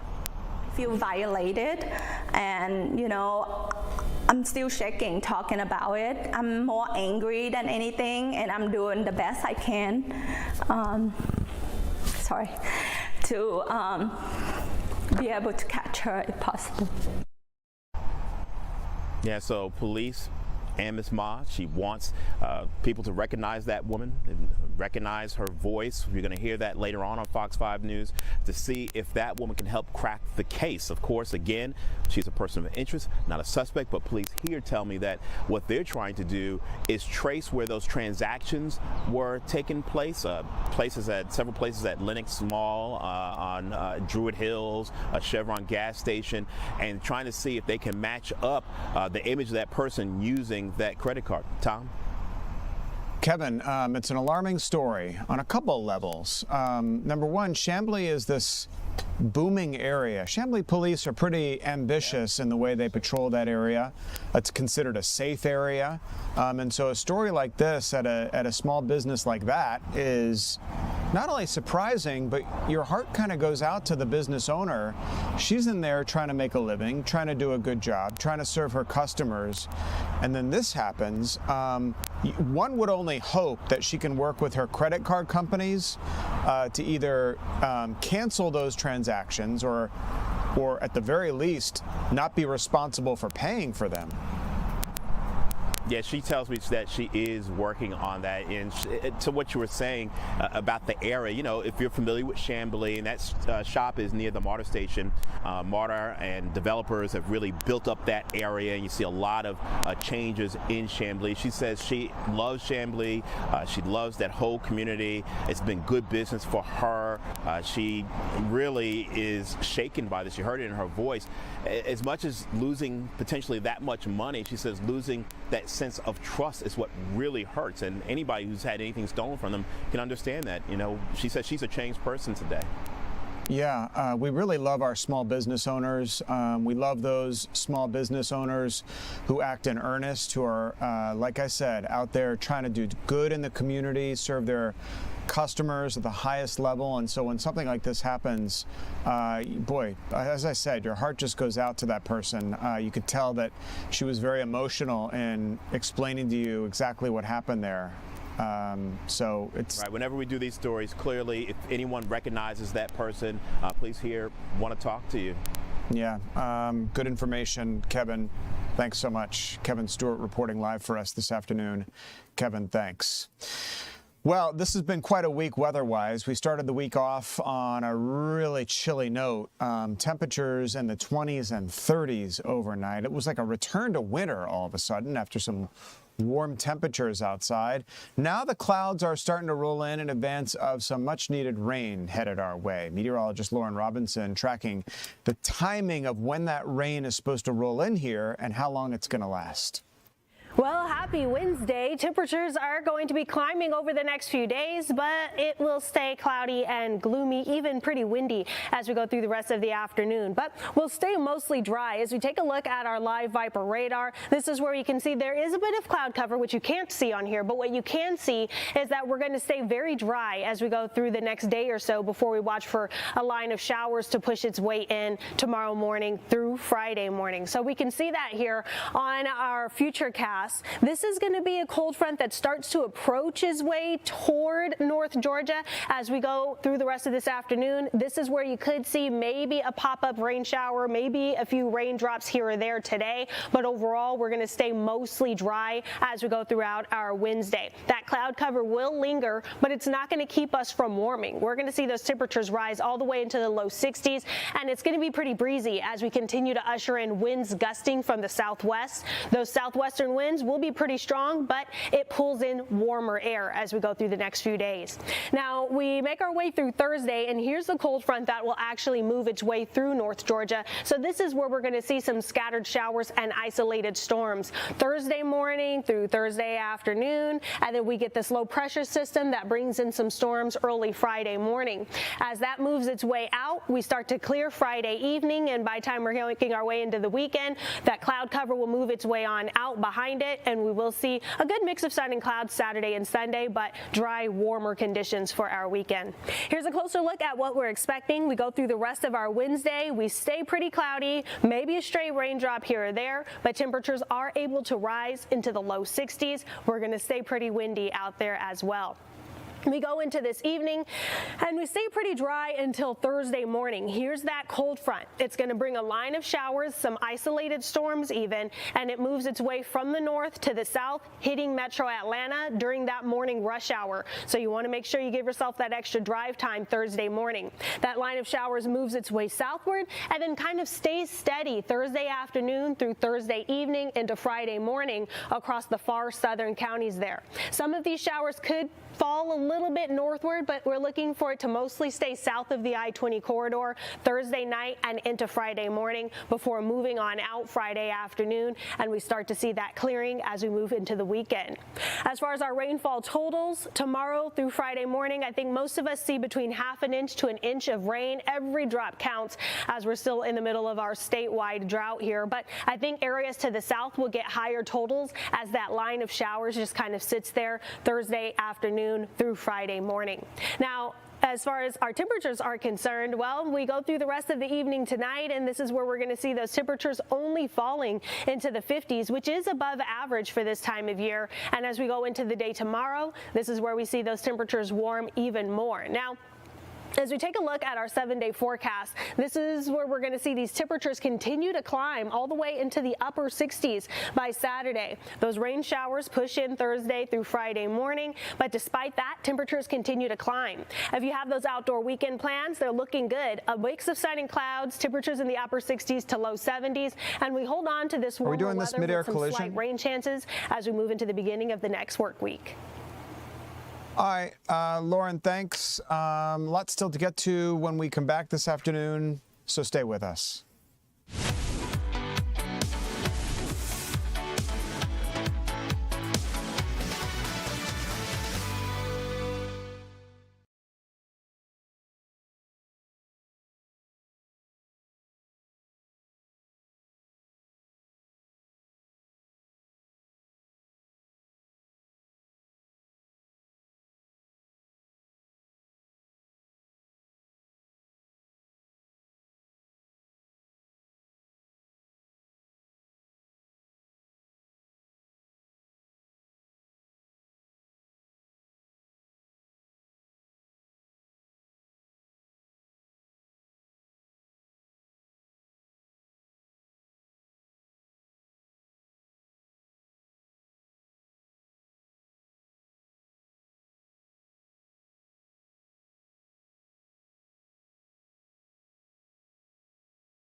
Welcome back, everybody. Listen to this. A junior at the Cobb Innovation and Technology Academy has made history in a statewide skilled trade competition. Ariella Vega became the first girl to be crowned state champion in the HVAC competition held at the Georgia World Congress Center. It's pretty cool. This year also marked the first time the school sent an all-girl team to compete. Vega said that she hopes her achievement encourages more young women to pursue careers in the skilled trade. We do skilled trade stories here on Fox Local all the time. There are a lot of these skilled trade fairs that pop up, and we're always there because it is an area that is a little deficient in its workforce, a career, rather, that provides great benefits, great opportunities, and great pay. So it's great to see women being recognized for their involvement in the skilled trade industry. As we move on, Piedmont Fayette is breaking ground on a major expansion. This demonstrates the continued growth of South Atlanta and the importance of providing health care to that area. Fox 5's Doug Evans standing by live for us. Doug, you spoke to the CEO of Piedmont Fayette. Tell us about this expansion and just how important it is. Yeah, Tom, I always say if you want to gauge how vibrant a community is, look at its healthcare system in that community. Man, the South Side is really booming right now with this 200,000 square foot addition to Piedmont Fayette Hospital that will open up in 2029. I did speak with CEO Steve Porter about it this morning. Here's what he had to say. Behind us, an active construction scene. What's going on? A very active construction scene. We started about 3 weeks ago to start the construction of our new bed tower for Piedmont Fayette Hospital, a 200,000 square foot addition. 7 floors, 150 beds potential, 90 beds to open, and 4 new ORs off the back entrance of the hospital. What does this mean for Piedmont Fayette? I think it means several things for Piedmont Fayette. One, it's a better experience for the patients because right now we're a very busy hospital and people are having to wait a little bit longer than we would like to get an inpatient bed, so that's going to help quite a bit. We started neurosurgery in the past year, getting more into thoracic surgery. We're looking to expand our footprint in vascular surgery. We're going to be introducing a hybrid OR technology, so we'll be able to do more advanced vascular work. So for me, it's bringing more complex services to our community in a new building that will help us support it, and it will allow people to receive care closer to home. All right, so that's a big deal because here in South Metro Atlanta, or as you get farther out of the city of Atlanta, you got to travel pretty far to get operations that are, thoracic surgery, neurosurgery, vascular surgery. And so they'll be able to tap into that here and keep people close to home, keep people close to their communities by providing those services at Piedmont Fayette. We talk about what's going on the South Side, you guys. Take a listen to some of these numbers. In 2024, Fox 5 reported on the expansion of Piedmont Henry Hospital. That was a $212 million expansion, 96 new patient beds there. And in Coweta County at Piedmont Noonan Hospital, they just opened an $80 million wing there with expanded beds space for patients there, also a recovery area that will allow them to do more surgeries there at Piedmont Noonan as well. So a lot going on in the healthcare industry on the south side of Metro Atlanta, Tom. This is critical, Doug, as you say. It not only provides health care for people who live in those rural communities, but it also, being part of the Piedmont family, opens hospitals like that up to the entire Piedmont healthcare network. In other words, sometimes it's hard to get really, really skilled doctors, surgeons out to these communities if infrastructure like that doesn't exist. But sometimes these doctors want to live in the burbs, all right? And so a big hospital like this going up means that they can, these brilliant surgeons can live and operate in areas like that. And I'm just reading here, while you were talking and explaining what's going on, that the big beautiful bill, which passed back in July, as you know, gave $50 billion to rural health transformation programs to fund state-level rural health initiatives. Now, obviously this hospital has been in the works for, one would think, longer than July, but I wonder if this will be the recipient or the beneficiary of any of that money coming in. But it's just a great thing to see, especially for people who live out there. They don't have to schlep all the way into Atlanta to get really important surgery or health care. Yeah, I mean, this hospital's been open since 1997, Tom. It started with 56 beds. This will bring it up to 400 beds. They say that 50% of the patients that they see on a daily basis there come from outside of Fayette County. So even though it's Piedmont Fayette Hospital, it's not exclusively to Fayette County. This covers, all of the southern tier counties. We're talking about Meriwether and all the way over to Butts County.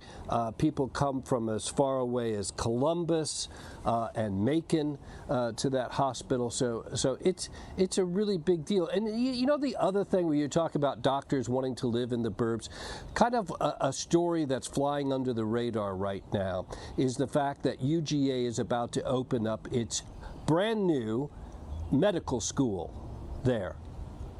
And that's going to be a huge deal in keeping doctors in Georgia. Right now, Tom, they go outside of the state for school, even though we have Emory, we have Medical College of Georgia, we have Mercer.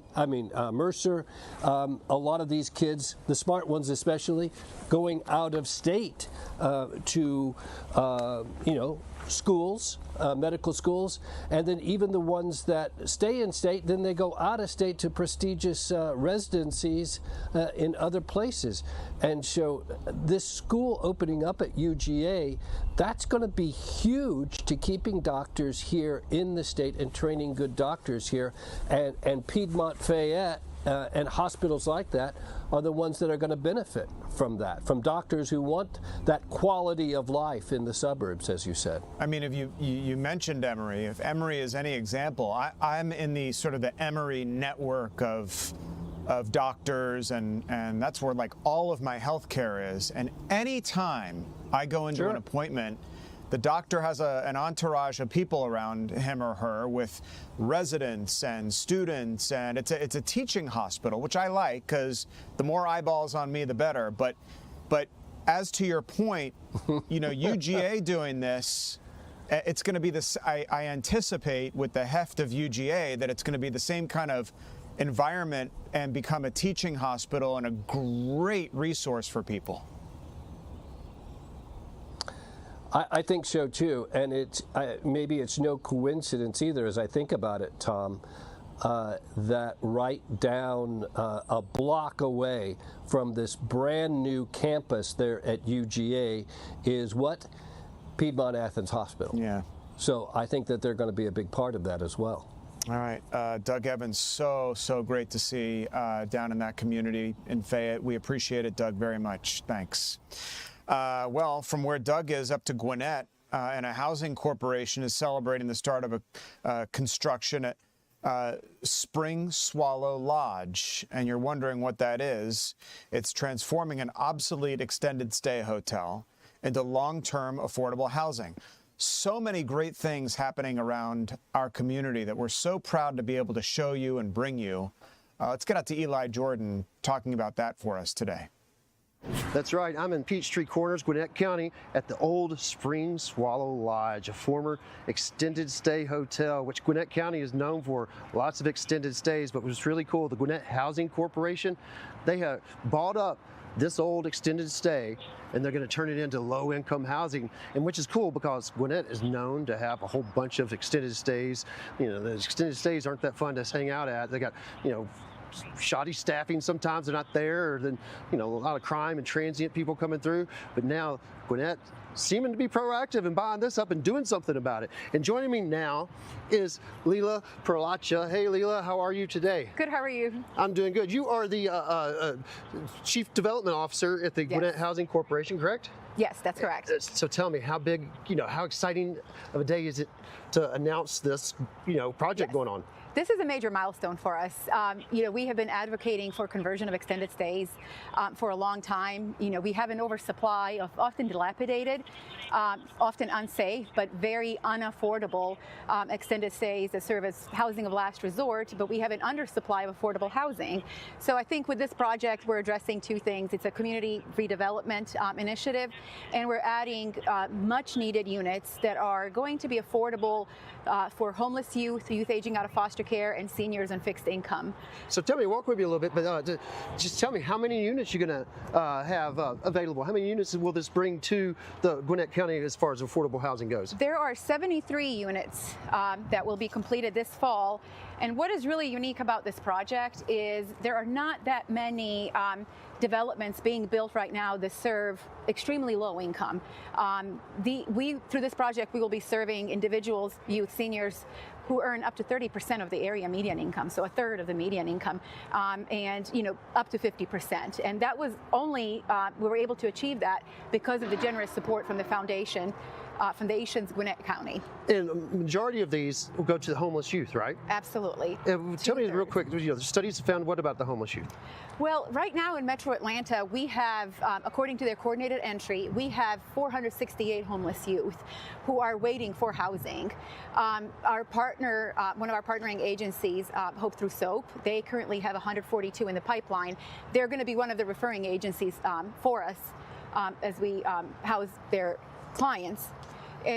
Seniors are facing the same, and we also have foster youth who are aging over 700 in Georgia are aging out of foster care, and often they do not find any housing that's affordable for them and safe. So we got 45 units for the youth between 18 and 24, and then I believe 28 units for the seniors. And what is the income stipulation, and what is a website if somebody's interested in trying to get into this? All of our families, vast majority of them will be earning less than 50% of the area median income, with a lot of them just a third of the median income. And we're going to be tracking all of our progress on our website, GwinnettHousing.org. And GwinnettHousing.org, is that where people can go if they want to find out more information? Because this is not ready yet. Obviously, there's, we got boarded up windows still. This will be ready when? Yes. We will start housing families in the fall. This has a different brand, so we'll have a separate website for it, separate waiting list. But all of the progress will be tracked through the opening, through the grand opening on our website. And this will be called, what is it, Crest Point Village? Yes. So it's no longer a lodge, it's going to be a village. Yes, and we were very ready to change that name. And it's a symbolism for, even something as small and mighty as a hummingbird, which is our logo. They are very agile, they're very resilient, and I think that's a quality of a lot of the families that we serve. Awesome. Well, there you have it, guys. Gwinnett County doing something proactive, buying up extended stay hotels and turning them into affordable housing. All right, Eli, Jordan, very cool to see what they're doing up there in Gwinnett. Eli, thanks. When we come back, a Broadway-level production, okay, celebrating the life of one of our civil rights pioneers. You're going to want to see this. It's happening in our own backyard when we continue.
Welcome back, everybody. As we round out the 3 p.m. streaming hour, I want to thank you so much for joining us this afternoon. I'm Tom Haynes with you live in the Fox 5 Atlanta newsroom. You know, as Black History Month comes to a close, the Artsbridge Foundation, Georgia's own credit union, are ensuring that 1,500 Metro Atlanta students know about the civil rights pioneer and former lawmaker John Lewis.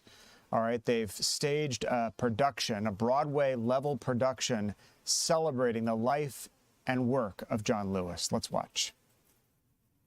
Well, I'm at the Cobb County Energy Center today, where about 1,500 students, middle and high school students from across Metro Atlanta, got to experience a performance of young John Lewis.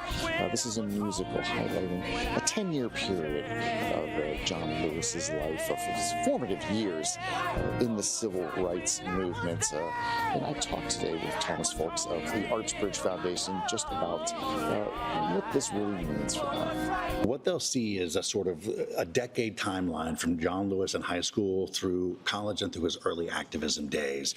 All of his influence, the beginning of SNCC and the Southern activist movement, how they tie in with Martin Luther King Jr., and all the different ideas that started that movement. They weren't always in the same place at the same time, and they worked together to form their opinion and to form the right way to move forward with civil rights. And, you know, why is it important that these students who may not even know the name, why is it important that they get this sort of exposure? Sure. John Lewis is synonymous with Atlanta, and all of these students in there, their parents may know who John Lewis is, but they may not, except a page in a history book. We want to make sure that they understand the history of Atlanta is based in the civil rights movement, and that all these people, not just John Lewis, but some of the other figures, Stokely Carmichael, Medgar Evers, Emmett Till, that they are all parts of this bigger, broader story that is a national story, but has roots, deep roots here in Atlanta. What do you hope they take away from this when they leave? So what I really want is for students to realize that if they come together and they have a belief that they too can make a difference. It's not just our government. It's not just old guys in government. Any and all ages and viewpoints are necessary in our society to move it forward. You know, many of the students I talked to said they had heard of John Lewis, of course, but this play really did open up their eyes and give them some inspiration in their own lives. I know who he was. I wasn't familiar with all the things he made and what he participated in. So it was definitely a good learning experience, and I learned it. Gotcha. You got some good lessons out of it then. Yes, I did. Awesome. Was there anything that stuck out in particular? Well, for me, it was the songs, but all the organizations, the SNCC, I think that's how they pronounced it. I didn't know that it was such a risk he had to take to leave to go march. Yes, and I already knew about him, so I just learned more stuff about him. Did it sort of reinforce what you knew? Yeah, it just made it better. Any lessons you took away from this? He never gave up, and he was just a very hard-working person and stuff. Anything in particular stuck out about John Lewis in his life? He didn't give up. Is that a lesson for you? Yes. Now, students also got a snack bag prepared by volunteers from Georgia's own credit union on the way out the door here today. This play, if you're interested in seeing it, will also be playing at the Roswell Cultural Arts Center tomorrow. So check it out. Back to you. All right, Chris, thanks. It's so inspirational to hear those students talk about the risk he had to take for me. Talking about John Lewis there, the civil rights pioneer, and learning about the life of Lewis and all that he did over his career to advocate for civil rights. I want to show you some live pictures we're getting in right now from Skyfox 5 of a scene unfolding in DeKalb County. We don't have a ton of information about what is happening here, but if it's happening live, we bring it to you. All right, this is at a jewelry store, we understand, on DeKalb Industrial Way. What's interesting about this is that we are hearing that local and state police are not the lead investigators on this scene. What that means, we don't know, but it's happening, and we're showing it to you right now. Again, live pictures from Skyfox 5 over DeKalb Industrial Way, over a jewelry store there. Looks like the Milani Jewelry Store. That is now taped off, and we understand that this is not an investigation being carried out by state or local authorities. As we continue to get more information in about exactly what's happening here, coming up in the 4 p.m. hour, on Fox 5 News at 4. Of course, we will bring it to you. Want to check Wall Street now. Stocks up today over 300 points, a day after the president delivered his State of the Union address touting good economic news. Of course, the market's not reacting directly to what the president had to say last night. U.S. equities are up, led by NVIDIA and Oracle. Tech-heavy stocks, which is propelling the NASDAQ Composite Index up over 1% this afternoon. The Dow Jones Industrials, as you can see, building on that momentum, up over 300 points. So that would make it 2 days in a row that the Dow has been up after suffering a more significant loss on Monday. So good news for investors as we take a look at the markets here, which are set to close now at any moment. I want to thank you so much for joining us here for the 3 p.m. streaming hour on Fox Local. I'm Tom Haines. Have a great rest of your afternoon. The news continues right here, right now.